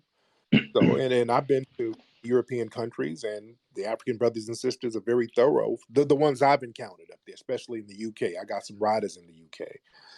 Even in France, I got some riders out there in France too. Now, are you? You're in Europe now. Are you an African in Europe, or are you a white European? White. Okay. So now, how do you feel about the Africans out there in France? I went to France, and it's a lot of Africans out there. Very problematic folks, if I could say that. Well, some of them are good, but majority are very problematic. Problematic how? Yeah. Well, for example, the guy that was speaking, the Somalian dude. Well, I had very, very horrendous experiences with people like him not so long ago in the metro, and I could tell you they're all the same, just as you saw it in your in this chat is like how they behave in real life, so you can see. But the thing is, in their defense, because if they're over there in France and they're problematic, your government was problematic to their homelands. All right, it wasn't like y'all didn't colonize them and do some real brutal stuff over there in Senegal and certain other places. It's not my problem. How is that my problem? Oh, it is. No, because it's not. Because you're part of the yes, it is. You're part of the French government, and the French got their money exploiting some of those African lands, and you benefit from the exploitation. So it is your problem. No, it's not. Not really. I mean, oh yes, really. I don't have control over that. How would you blame me for that? Oh, but but still, you benefit from it. You saying you don't have control, but you benefit from being a French citizen. The money that France made off the slave trade in Haiti. Yeah, that most of their money was coming from Haiti at one point. Yeah, that's one of the things that built up France. So yeah, France. Yeah, they're not. A French person can't sit up and talk about how problematic nobody is based on the brutality that you guys have done. Nah. So are you saying that it's a problem to have high IQ? What's the issue here? A high IQ? Yeah, and also being stronger. Now, who's stronger? We. French? It should be obvious. Strong how? Oh, we conquered the world. Come on. Well, you conquered with deception. Yeah. You conquered using deception. Absolutely. You can't be that. You ain't that strong in Haiti. How you strong in Haiti? Whoop your ass and ran you up out of Haiti, and you have the strongest army. You ain't that I'm strong. sorry, but Dessalines, Haiti's a shithole when right now. Dessalines whoop your ass, you ain't that strong. Ask Dessalines in Tucson. You ain't that strong. Well, Haiti's a shithole as we speak, and so yeah, but that's because all of the European powers had to get together and sanction that little small island. No, I'm pretty sure that even if that's your strength, go on, is that strength? Well, I'm pretty sure that even if Haiti wasn't colonized, it would never, ever, ever see the lights of civilization. But it did see the light of civilization, sir. But all the Western powers had to come to your aid and help sabotage Haiti, sir. No, there wasn't because really you got sabotage. your ass because Napoleon got that ass whooped by a black man. Yes, he did. Napoleon got that ass whooped by a black man. By who? They fucked them French dudes up. They went to France and they were hanging them French dudes left and right. So you ain't that strong. Your IQ ain't that high. Oh, come on. Come on. Y'all got beat. How your IQ high? You got beat by a bunch of slaves. No. Tariq, come on. You're the wait. How are you the most powerful military in the world and a bunch of unarmed slaves whoop your ass using voodoo? How are you that smart and strong? Oh, you can self-congratulate for that, but as we speak right now. But no, don't sit here and don't try to pop your collar. Let's be real. Don't try to pop your collar. They did bring it to your ass. No. Just admit that. No. Just admit that the black folks brought it to that ass. Just admit that at least. All right, I'll admit that. There you go. There you go. Let's keep it a bug. It is talking that dumb shit. All right. And y'all over there in France. I've been to France. Where? I've been to Paris. I've been to Saint-Tropez. I've been to Nice. I've been all over France. Oh, really? And most of you white people, and most of y'all can't rub two nickels together over there in France, dude. Let's keep it a buck. Y'all live in them little bitty ass closet ass apartments that's 3 feet wide and 2 feet long. Y'all over there eating struggle meals. Come on, man. Y'all are not really. Come on. I've been there, brother. Oh, Lord. I done been there. Y'all over there broke and starving. Over there too. Keep it a buck. My goodness. Over there drinking your wine with your belly hungry. Y'all don't have it popping over there in France like that. Only a few of the white people do, but y'all don't. Most of y'all don't have it popping over there. No, but Tariq, serious question. You know that in France, the population of black people is quite high, and most of them live in. I know. Most of them live in. I know. It should be because y'all shouldn't have colonized. Okay. You should not have colonized their homeland. So yeah, they should go over there to France. All right. To get what they. But my question is, they're living in abject poverty, and they're in Europe. They're Europeans, technically, so to speak, on paper, and they have the same benefits as I do, and they still fall in poverty. What do you make of that? Well, y'all white people over there in poverty, dude. Y'all got the same poverty. No. So yeah, they're in more. They face discrimination. They come over there and they face discrimination in Europe because y'all decimated and plundered their homeland, and they face the same discrimination over there. So yeah, many of them will be in poverty, and their homelands that you guys have raped and pillaged, many of their homelands are going to be impoverished too. But that just shows how deceptive the white supremacists are over there in France.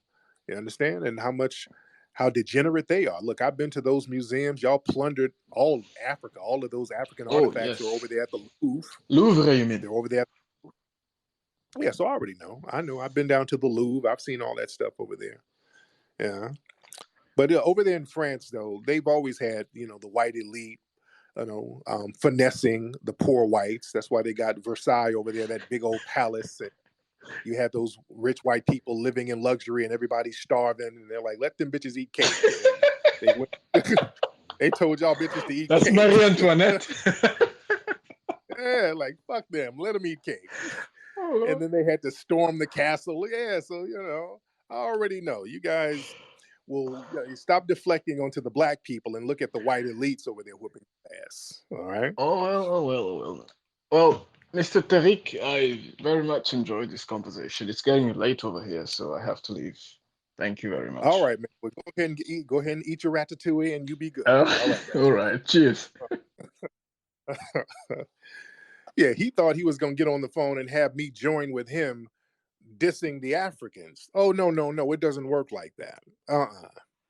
Let's be very clear. We can have little family disputes, but when a white supremacist come in the room, no, you're gonna have to sit your ass down and get some of this work too. I don't get into family disputes with white supremacists. No, you're not gonna co-sign nothing I say talking family business. Even though I have some issues with a lot of the tethers and stuff like that, the African and Caribbean people, these are still our cousins. I still look at them as part of the extended family. Let's be very clear. And when a white supremacist come in the room, yeah, they ain't shit, aren't they? No. You ain't shit. No, don't you come in here trying to talk greasy. No. See, that's where a lot of y'all tethers mess up. You see how I handled that? I didn't co-sign him. But when these same tethers get around these white supremacists like the one who called up and started talking about foundational Black Americans, y'all sit up there agreeing with his ass. They'll come around you, hey man, you Somalians, you work so hard. Those foundational Black Americans, aren't they lazy? Yes, they niggas are lazy. That's what I say. Those niggas are lazy. Yes. That's the mistake y'all make right there. Y'all get around these white supremacists, they start talking about one group of Blacks, and you sit there trying to co-sign them. I handled him just like we're supposed to handle him. I'm not co-signing this dude talking about other groups of Black people. No. If I have a dispute with some African brothers or some Caribbean brothers, that's family business. This is a lesson that we should have learned a long time ago. John Henry Clark said this. You don't bring nobody in family business. If we have some issues among each other, we have issues among each other. We'll work that out within ourselves. Don't bring them in. Do not bring these other groups in. The problem with the tether class, y'all be all up in these little white supremacist chat rooms, sitting there co-signing their rhetoric. That's the issue that we have with y'all. That's a major, major issue. We don't do that. We do not do that over here. All right, let me get another person in here. Let's get Leslie in here. All right. Let's get Leslie in here. Yeah, that French dude had a lot of nerve talking about they're stronger, and you got your ass toe up by the Haitians. Give me a break. What's up, Leslie? Leslie, turn your microphone on, bro. All right. What's up, Claudia? I see you. Yo. What's up, brother? Yo, what's up, man? Hey, what's up? What's up? Yo, go ahead. Yo, I just wanted to say, yo, you're doing a good job, man. And yo, been listening to you for years, and yeah, it's a pleasure to get up here and talk to you still. All right. Thank you so much, brother. I appreciate you. Okay, my man. Just wanted to say yo. All right. Man, we got a lot of folks up. And shout out to Bishop Talbert Swan. Everybody say what's up to the good Bishop Talbert Swan in the house. Shout out to Octavia. I see Aki in the house. Shout out to Brother Naeem. Shout out to the Freedman. A lot of folks up in here today, still daytime. Man, we're damn near headed to 2,000 people in here. We're real heavy in here. Raise your hand, family. Let me get some folks in here. Raise your hand. Let me get some of the family in here if you want to chop it up. We on a good run right now. Let's get who is this? Foundational Bully. Okay. Let's get this person, Foundational Bully, in here. All right, Foundational Bully, chime in. All right. Waiting on Foundational Bully. You want to turn your microphone on? Hey, what up, Tariq? I'm good, man. How are you? Good. I'm calling you straight from Mufasa's homeland. Well, what country you in? You can guess. Just take a guess, man. Take a guess? Yup. But shit, dude, I don't know. I don't want to play let's make a deal. I mean, what country are you in, brother? The origin of humankind, man. Where, Ethiopia? You got it right. Yes, indeed. All right, what's on your mind, brother? Man, I'm calling actually because I kind of like your response to the sneaky dude from Europe. So what these guys don't know is that most of like the gates and doors and windows of most of European houses and mansions you see these days, it's all shipped from Africa, including the door, the window panels, and everything. And they build the whole Europe, using the resources that they extracted, the timbers and all that from Africa. And they sometimes feel like it all rained from sky, and they need to be told. And medieval Europe was so barbaric, and people are eating mice and rats and every kind of things, and things changed around the moment they step on the continent. You know what I mean? Yeah. There you. All right, man. But thank you so much, brother. Thank you. Yeah. Thank you. Go do his thing. All right, raise your hand, family. Let me get some folks in here. Let's get Victor. Let's get Victor in here. Victor, hop in, sir.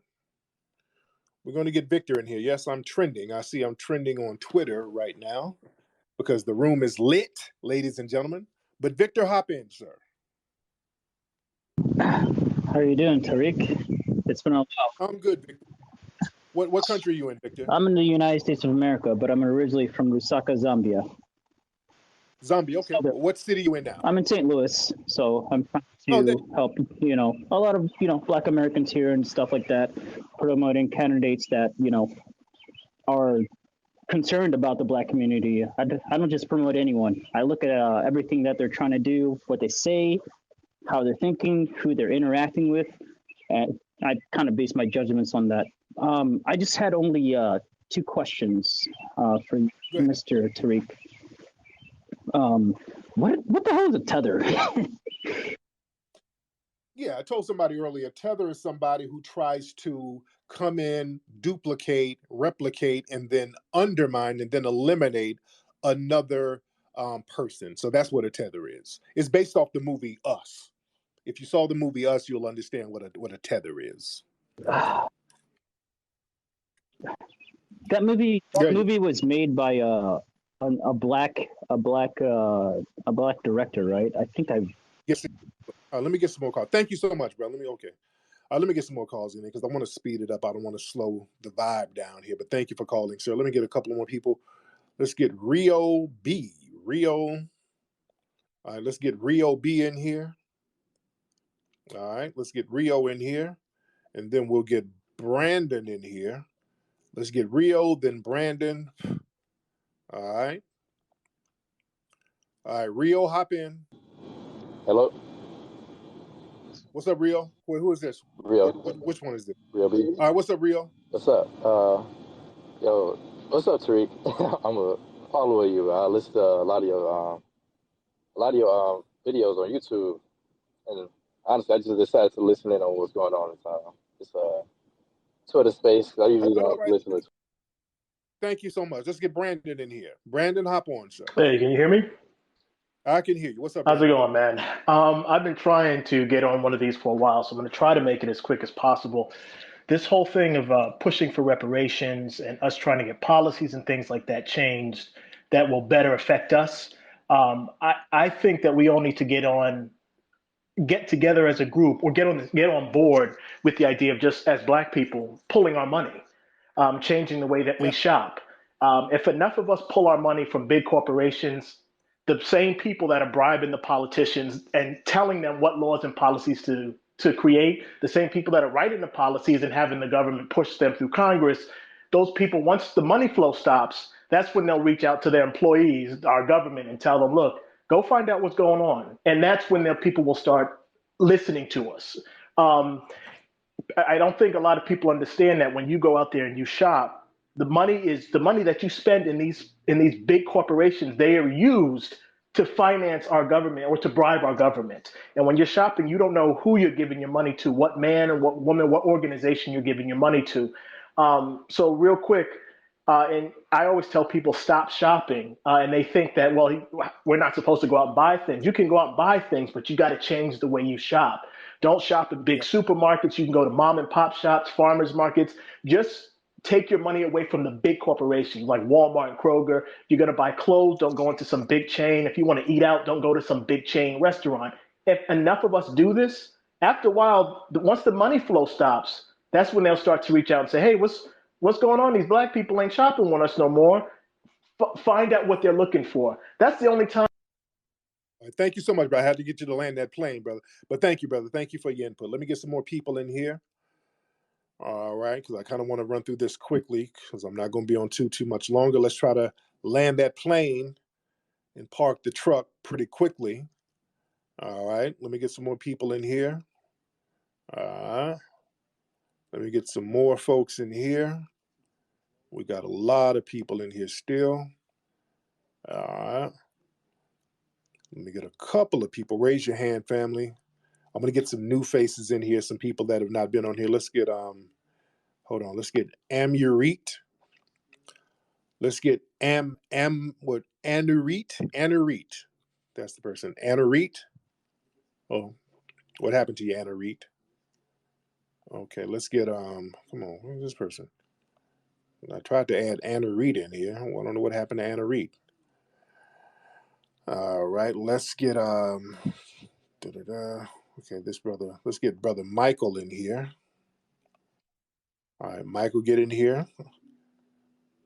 Michael, I'm not sure that forehead doesn't really look FBA, but let's see what you got to say, brother. Hey, Tariq, what's going on with you?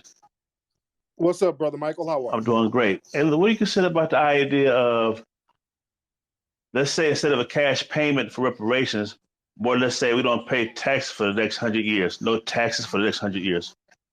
No, give me some cash. Cash. I'm not, no. Because when it comes to us, all of a sudden we think we got to do all of these little janky deals. No, give us cash. They give Native Americans cash. They give Ukrainians cash. They've allocated cash to Asians. Give us cash. Don't give us no tax break, no education voucher, no Popeye's chicken coupon. Give us cash payment for reparations. Let's stop being scared. Scared money don't make money. Stop being afraid to say we need cash, ladies and gentlemen. All right, let's get off that. When it comes down to what we need as foundational Black Americans, we need cash payments, monthly checks for reparations. Say it with me. Monthly checks for reparations exclusively to foundational Black Americans. I'm not trying to do one of these little janky deals. We're going to give some housing vouchers. That's what they want us to do. They want us to go along with some type of silly putty, stretched and pulled type of amalgamated reparations claim that ain't really reparations. See, they keep trying to remix what reparations are so that we can co-sign it. Like out there in St. Louis, as a matter of fact, I think they got some kind of bogus reparations thing where they want to give some kind of housing vouchers to get housing repair done. Something silly that they're calling reparations. No, we're not playing the stretch and pull, twist and turn reparations. Give us the same type of tangibles they give other groups. All right, and we got to stop being afraid to get that. We deserve it. Let's stop being afraid. Let's stop being scared, Black people. All right, let's stop being scared about this money. All right, let's get some other people in here. Let's get Ben B in here. Ben B, hop on, Ben B. All right, Ben B, hop on. We're looking for Ben B. Ben B, turn your microphone on, Ben B. All right, where you at, Ben B?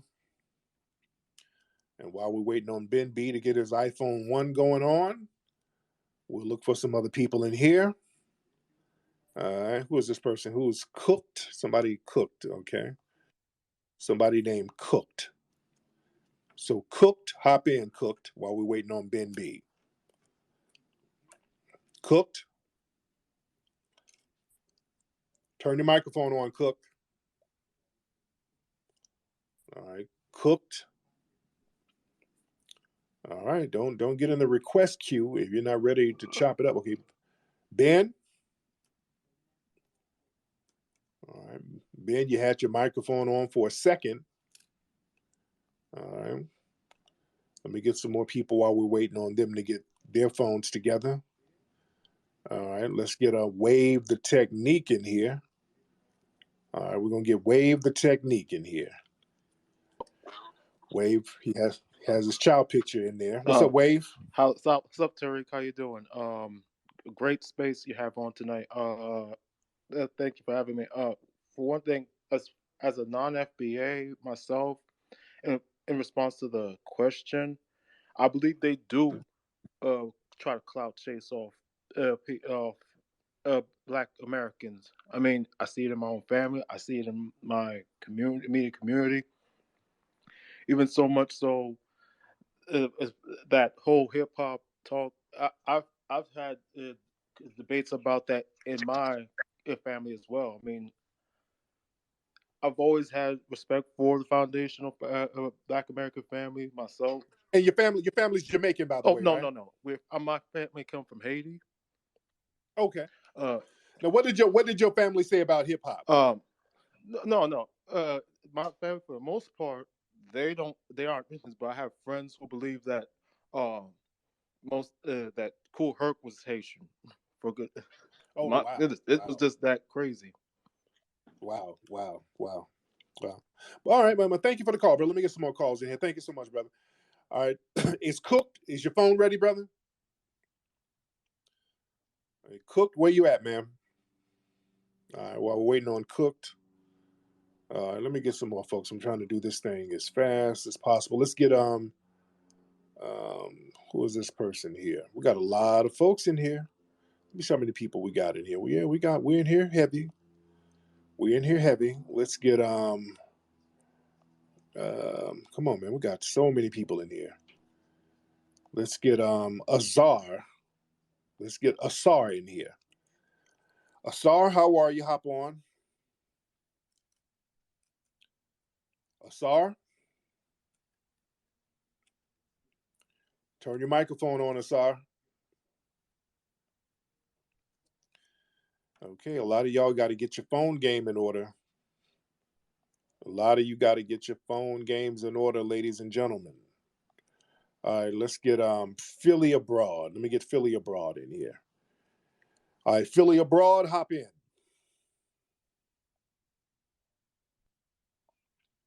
Okay, Philly Abroad. Hey, how you doing? Can you hear me? I can hear you. How are you, Philly Abroad? Hey, I'm good. I hope everybody's good. I just real quick, I just wanted to say, I think I love what you guys do. I love what you do, Tariq. I'm listening for a long time. I think it's important that, you know, where in the Caribbean are you from? I see your picture and that forehead. I'm getting Jamaican vibes. Where are you from? Where's your family I'm from Philly, man. Like the username says, from Philly. But where's your family from, brother? That forehead don't say Philly. Everybody's from Philly. Trust me. Everybody's from Philly. That forehead doesn't say cheesesteak. It says Bammy and jerk chicken. Now, where's your family from? I swear, man. No. Everybody's from Philly. My mom, and my dad are from Philly. Yep. There you go. So what's on your mind? Yeah, no. I was just I just make a comment saying that I think it's important to when we say African clout chasers, I think it's important to recognize and differentiate people from African countries that don't clout chase here in America and Europe that do. Brothers from Ghana, at least the ones that I've met, have always been pretty straight up and been pretty cool. And other countries that I've met, people that I've met from, I think it's important to not group them all into one, saying these African clout chasers, and kind of maybe say, hey, people from this country and that country like this, because I think it's maybe counterintuitive, for the whole thing. That's all I wanted to say. There you go. But as you notice, it says tethers. So we're talking about the tether class. See, I didn't say African clout chasers, didn't say Caribbean clout chasers. We're talking about the tether class. All right. So we are differentiating. We're very clear about who we're talking about. So we are differentiating between the groups. So that's exactly what we're doing. All right. Let's raise your hand, family. You want to get on here? Raise your hand. As you see, I'm trending on Twitter right now. Let's get Rashawn. Let's get Brother Rashawn in here. Brother Rashawn, how are you? Hop in. Let's get Brother Rashawn in here. All right, then we got some other people I got on hold. Hello, can you hear me? Hello. I can hear you. What's up with this? Yes, sir, brother. I just wanted to call, man, and I just wanted to say a few things real quick. There's one thing.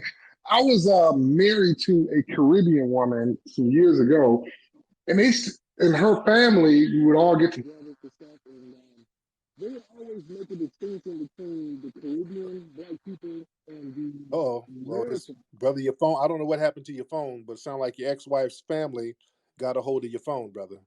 I don't know what happened. Let's get Max Kaiser in here. Let's get Max Kaiser in here. All right. Let's get Max Kaiser in here. Tariq. What's up, Max? How Yeah, are I'm you? doing great, man. This is on this topic of reparations, I don't see the big problem. I mean, why the U.S. government should cut a check, for whatever, 1 trillion, 2 trillion. I mean, the U.S. government's cutting checks left and right. The FBA has got a sound case to be made for reparations. And as an economic bloc in this country, by allocating those funds, it would be a huge stimulus. I mean, it's a great stimulus package. Why not do it? I don't understand the argument against it. Yes. Now, Max, do you still do your show, your television show? Because of the Ukraine-Russia conflict, we stopped on February 24th, and we're going to redo it and start it up again in El Salvador. Oh, wow. Okay. That's cool. Yeah, because you had a great show. And for those who don't know, I've been on Max's show a couple of times. Max, I was on the show the first time when I went to the UK before they banned me, and then I did the show again remotely. But yeah, Max is a rider, and Max tried to put me up on Bitcoin a long time ago, and I kick myself to this day. Years ago, Max has been on that Bitcoin. He was the first person. How long were you talking about Bitcoin, Max? Since 2011, when it was $1. Yeah. Now, we talked about it. Yeah. And on this point, we talked about it, on the book, Bitcoin and Black America, which came out in the first chapter. The author says he heard about Bitcoin on my show because I said that Bitcoin was a way for Black America to accumulate wealth that was unconfiscatable. And that, that was because the problem in the Black community with every time wealth is accumulated, it's generally confiscated. So with Bitcoin, it's unconfiscatable. But, then you and I were talking about it. And to your point, you were, as you've been saying here, you say, you want the cash, you want cash money. Right. And so that's kind of where we left it, Tariq. So, I mean, what is your think? I mean, that's how you're currently thinking, I guess, right? Yeah, but still, they still need to, give cash payments again. But on a, on a personal thing, I should have jumped on that Bitcoin wave early when you were telling me about it a damn decade ago. Now this thing is through the roof. But yeah, but again, we still need to get those cash payments. But let me get some more calls. Thank you so much, Max. Yeah, that's Max. Great. Thanks, man. Yeah, Max is a rider. Max is thorough. I used to go on Max's show, and they let me spit hot fire, and they wouldn't censor me. So yeah, they let me get busy on there. Let's get Asar in here. Asar, you ready, man? Because Asar is in his screen picture laying on a pillow, so he might be busy. So Asar, I'm gonna take you out of the queue because it sounds like you over there doing some other things. Let's get Wambu. Hi, Tariq. It's Wabui. Wabui, how are you, Wabui? Yes, I'm well. I'm originally from Kenya. Okay. I just wanted to tell you I'm very thankful and very proud of the body of work you've done, and fully support you and fully support the reparation cause for the FBA here. It's rightfully owed, and hopefully y'all can get it soon. Yes, ma'am. That's all I have to say. Thank you. Thank you so much, beloved. Let's get Shah in here. Brother Shah. Brother Shah, you in here? Yeah, I'm in here. What's going on, brother? Brother, let me tell you something, man. I'm for the reparations. I'm from here, from this country, on all sides. That's not even a question. But the part that I'm disappointed with is the relationships of the FBA. I was considering myself FBA. I changed that though, as I start to see the conversations going on in these rooms. I first heard about it in these rooms, And then I was like, okay, this is a new awareness. You know I had Native American in my bloodline, and it made me start looking, investigating more. But as I'm hearing the what's going on, and one of the first thing, like maybe 4 or 5 days after I started getting on Twitter Spaces, I went into your room, and I heard this conversation about immigration. And yes, I did hear some folks that were from the continent of the Caribbean that were, inquiring about it. This became the claims later down the line about, where we were just having this conversation about immigration, and people came in and was, people from Africa and from the Caribbean came in and started, asking questions. And it was really, I don't want to say inappropriate, but maybe some of the questions were not so positive. But as the weeks went on, that came up, and then it got worse and worse in terms of the young brothers and sisters in the FBA talking about, brothers and sisters from Africa. And it wasn't just about the subject, it was about the insults and and then it became very divisive, and it became something other than even what the complaint was about. It became very negative, and I just, stayed away. And I went into the Pan-Africanist group. I'm from the Pan-African generation. I'm from the 80s. I'm Afrocentric from the 80s.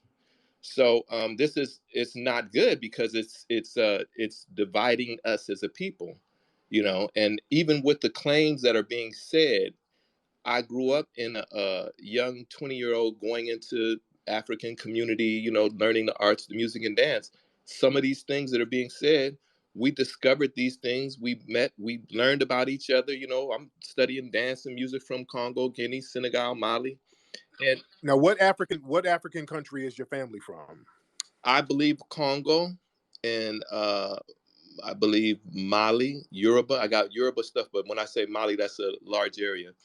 But yeah, that's part of my thing. My folks is from Louisiana, so we got some Congo stuff going on for sure.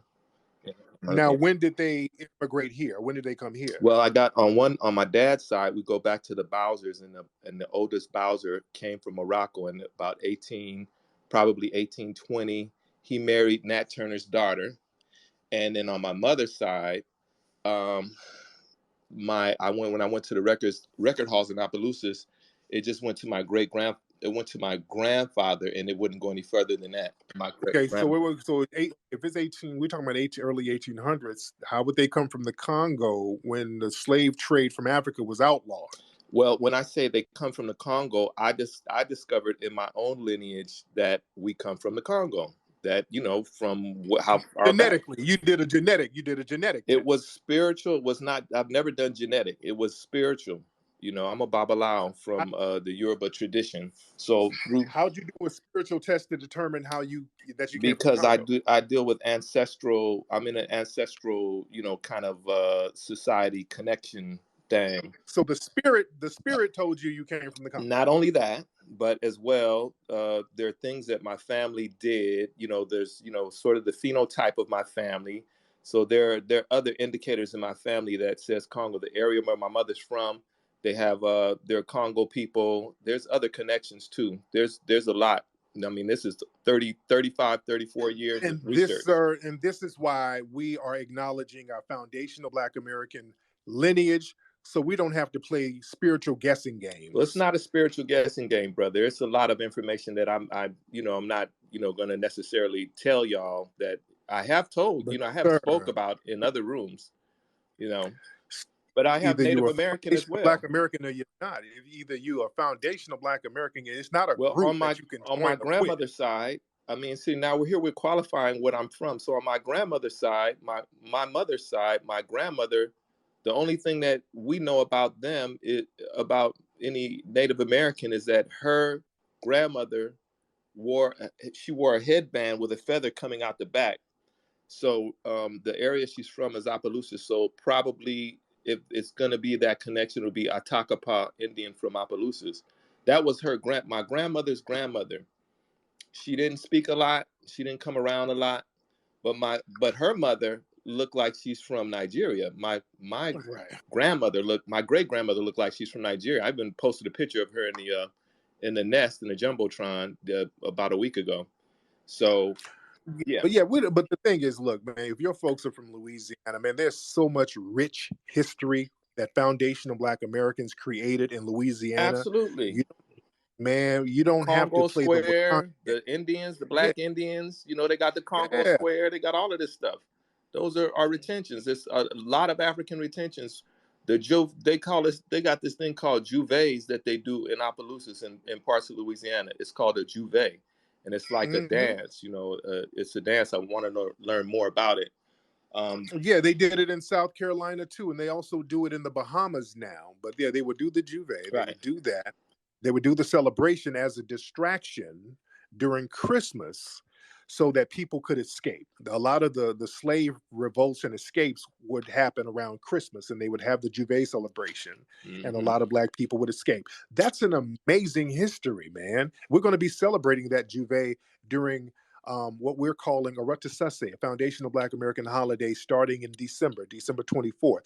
We have a rich history here, man. We don't have to have a spiritual game, dude. We don't already know that, and that's why I'm involved in my African ancestry, you know, via my mama's side and my daddy's side. Yeah. Now it sounds like, you know, somebody came from over in Africa a little sooner than that. Sounds like you might have some anchors in the family somewhere. Does it?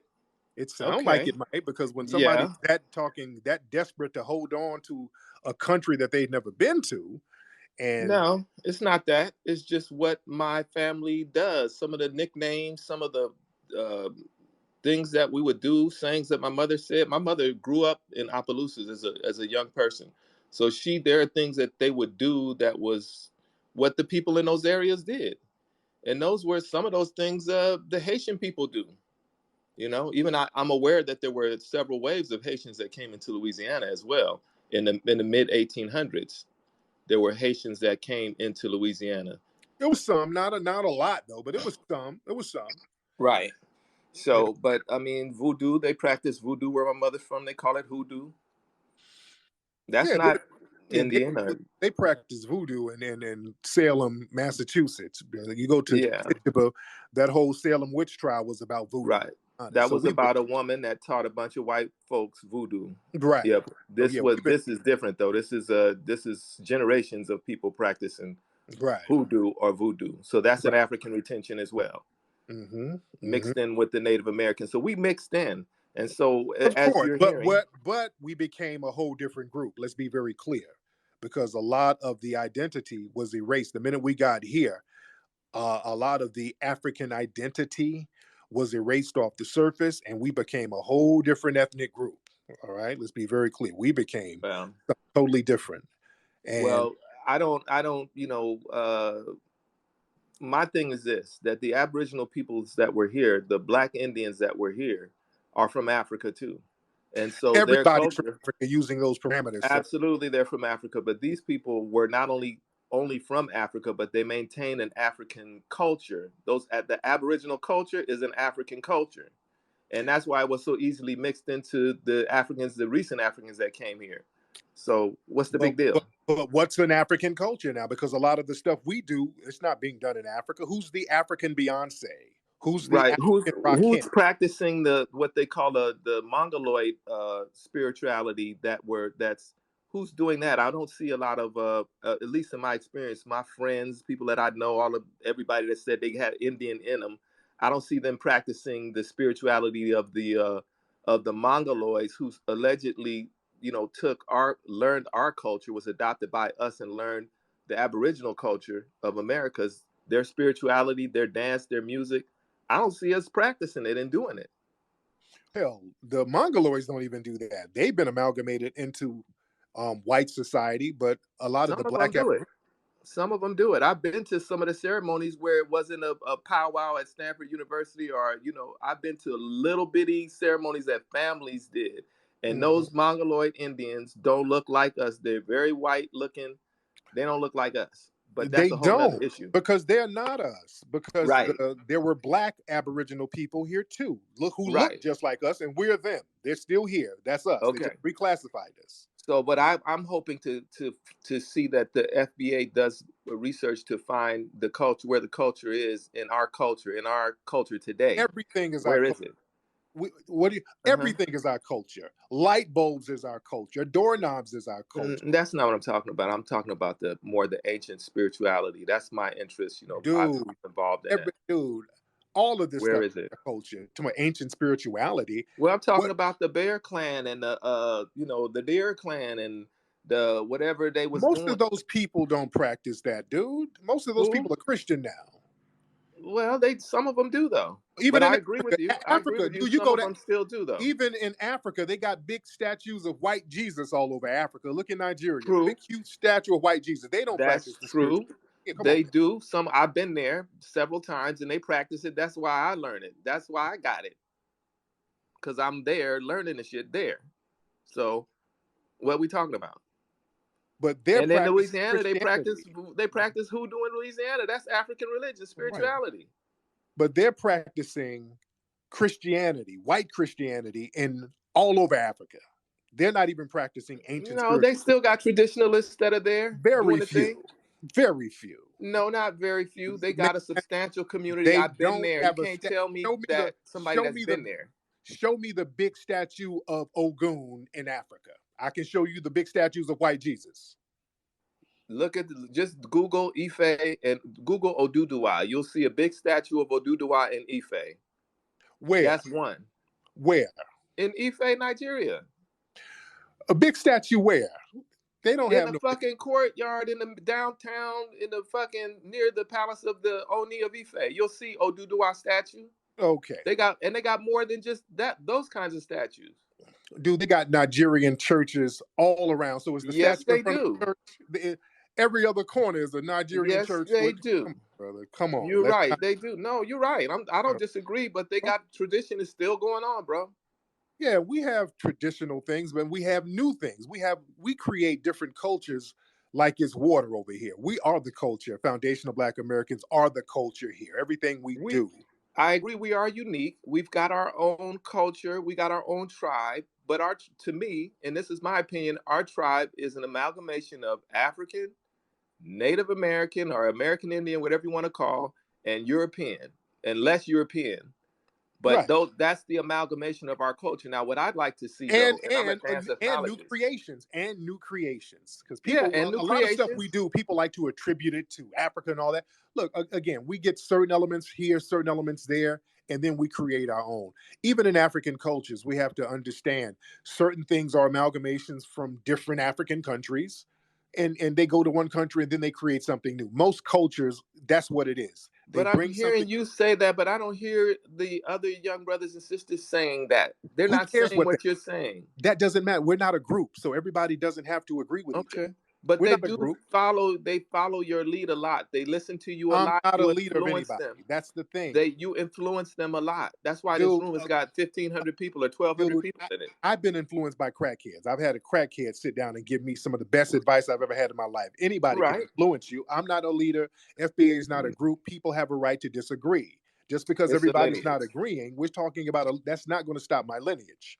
So it's a lineage, and it is a conversation amongst a group of people about a lineage and all these other things, like a code and all these other things. But yeah, it's a lineage. It's just a lineage. Just because people on Twitter Space, because people like to use the Twitter Space conversations as some type of barometer to measure what our lineage is supposed to be, and it just doesn't work like that. Either you're born FBA or you're not. I'm not FBA, and I got all the elements that's supposed to be FBA. I'm African American. There's no such thing, sir. Yes, it is. Sir, and we came up with the name. Jesse Jackson didn't come up with that name. We came up with the name. Well, Jesse African American popularized. That's the name that white society wanted us to use to make us comparative to immigrants. He may have popularized it or made it official. Elon Musk is an African American. They're talking about that now. No, he's not. Yes, he is. Yeah, he's not. They just did an article saying that he's going to be one of the richest African Americans if he bought Twitter. No, he's African American. Not in the definition of how we came. What we understood African American to be. He doesn't fit that. What is the definition? African American definition is Africans that were born in America. Which We're is African. Elon Musk. He's an He's African. European, born in Africa, and then now he's coming here trying to be what? He's a Uh-huh. European born in Africa. That's what. Yes, and right. when you Just like I'm an African born in America. But what part of Africa are you from? I just told you. You said you're from Congo, but I got Congo ancestry. I got some Guinea Mali, something in that area. I got Yoruba. But then you said that you got spiritual evidence that you're from the Congo. You don't have tangible evidence that you're from Congo. I have other evidence as well, other physical evidence as well that helps to support that I got Congo. So you're not from I've been to the Congo, and so you're not from Congo. No, I didn't. You already know I'm not from Congo, though. Right. Yeah, you already know that. I'm from here. Like, we've already been through that part. Okay. So qualifying my. So you're not an African American. Is a big. I'm not. Because okay. Jamaicans don't say they're African Jamaicans. Haitians don't say they're now African Haitians. This is dipped into ridiculosity. How is that ridiculous? I'm talking facts. Because I've already told you where I'm from, and I've told you where my people from. But you're just guessing. What's the problem? Because you're guessing. Well, that's okay though, because I don't believe. I'm not so into the genetic test background, and you're just not trying to say it. I'm not so into the clear about that genetic background because of what Clyde Winters was telling me. What Clyde Winters said about these groupings, the name groupings and haploid groups and all of this other shit. That is not so straightforward. Sounds like you come from an immigrant background, sir, and you're just not trying Does it? Wow. That's interesting. That's what it sounds like, sir. It sounds really? Like after I told you all of that, I told you I don't need you to really verify all the shit. I done already told you what I am. I'm more African American than probably you. Yeah, you probably are, because I'm not African American. I'm a foundational Black American. I don't have any immigrants in my I'm not that. I'm not that. Yeah, because you come from an immigrant background, sounds like, sir. Okay, it sounds like it. Okay. Yeah. Well, you better check with some of your students and people that follow you. Yeah. They know me. Okay. Yeah. Mm-hmm. Some people are texting some things. They're saying that you're kind of popular in some of those rooms, sir. But yeah, it sounds like you might come from an immigrant background and you're just not trying to own up to that, sir. Oh, really? That's ridiculous. Yeah, because a lot of people kind of act like $5 FBAs when they come around. Well, my brother, I'm a student. I grew up in the Bay Area. In San Francisco? Were you in East Palo Alto, California? Yes. Sir, what's your sexual identity, by the way, sir? What's my what? What's your sexual identity, by the way? My sexual identity. What's your sexual identity? Pussy. I like pussy.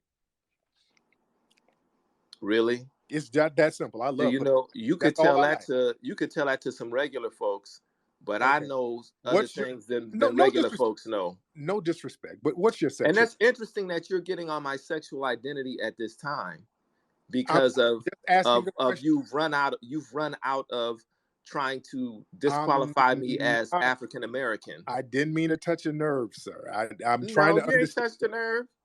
I'm trying to understand. You ain't touched your nerve.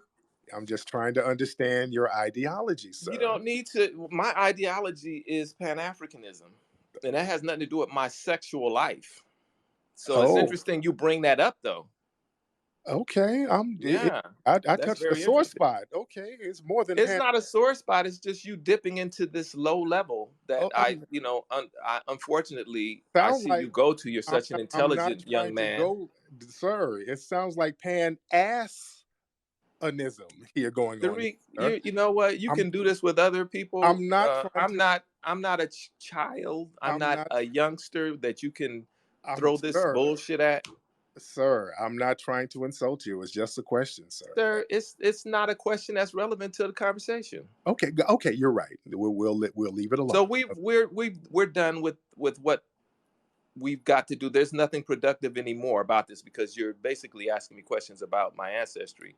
But I wanted to see what your ideology was. My whole thing with you in closing is this: as a person who is very popular in the FBA community,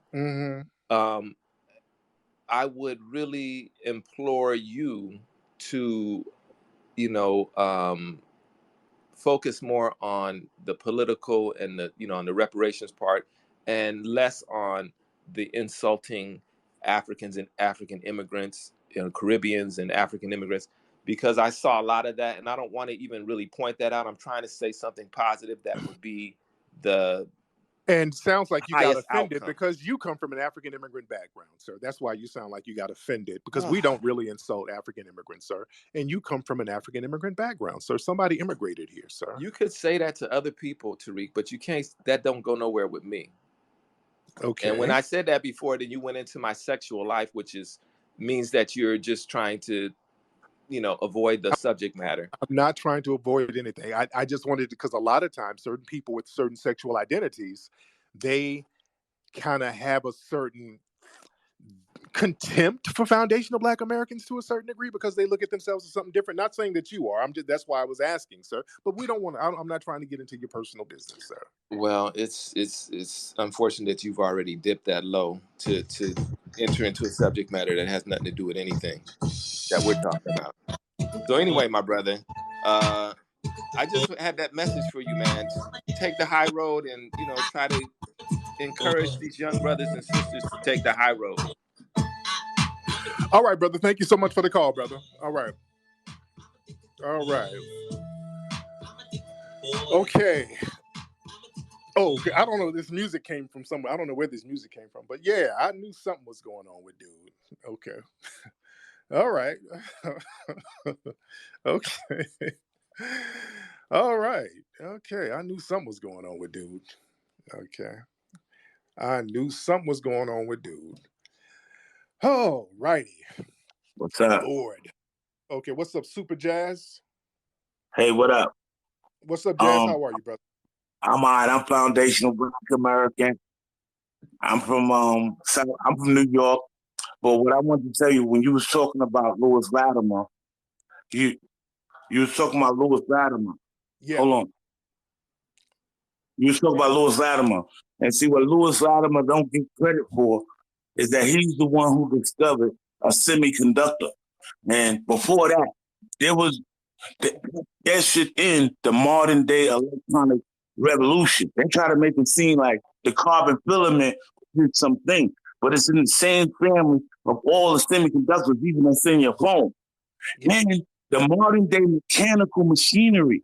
It wasn't until McCoy bring oil to the engine. Before that, they had to stop the factory just to put oil in the machinery. And it was McCoy, the way he hooked it up, went automatically. That's why in your car today is the same thing. And they stole it from him, and they don't even mention it. Yeah. But yeah, Lewis Latimer, man, he was the first person to write a book on harnessing electricity. He was the first person to write a book on that. People kind of dismiss that as if he had a book called Incandescent Electric Lighting. That was the first book on electric lighting ever written. Yeah, but see, when you see about lighting, right, it's the wiring. Yeah. Yes, indeed. But thank you so much, brother. Yeah, your phone is breaking up, sir. All right. But we've had an interesting conversation on today's broadcast, ladies and gentlemen. I didn't plan on being on here so long, but so many people are watching and listening, and I'm trending on Twitter still. But I appreciate everybody for tuning in. I think we had a great conversation, ladies and gentlemen. I think the conversation was absolutely constructive. I think it was very constructive. Shout out to everybody who chimed in. Guys, you can get my book, Foundational Black American Race Baiter, at Amazon. Go to Amazon and type in Foundational Black American Race Baiter.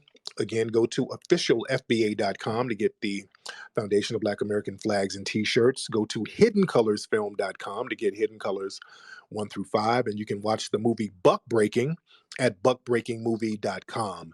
All right. On that note, everybody, y'all have a great, productive evening and a productive weekend.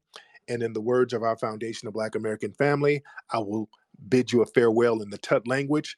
Papiakute and Lola Vuve to the family.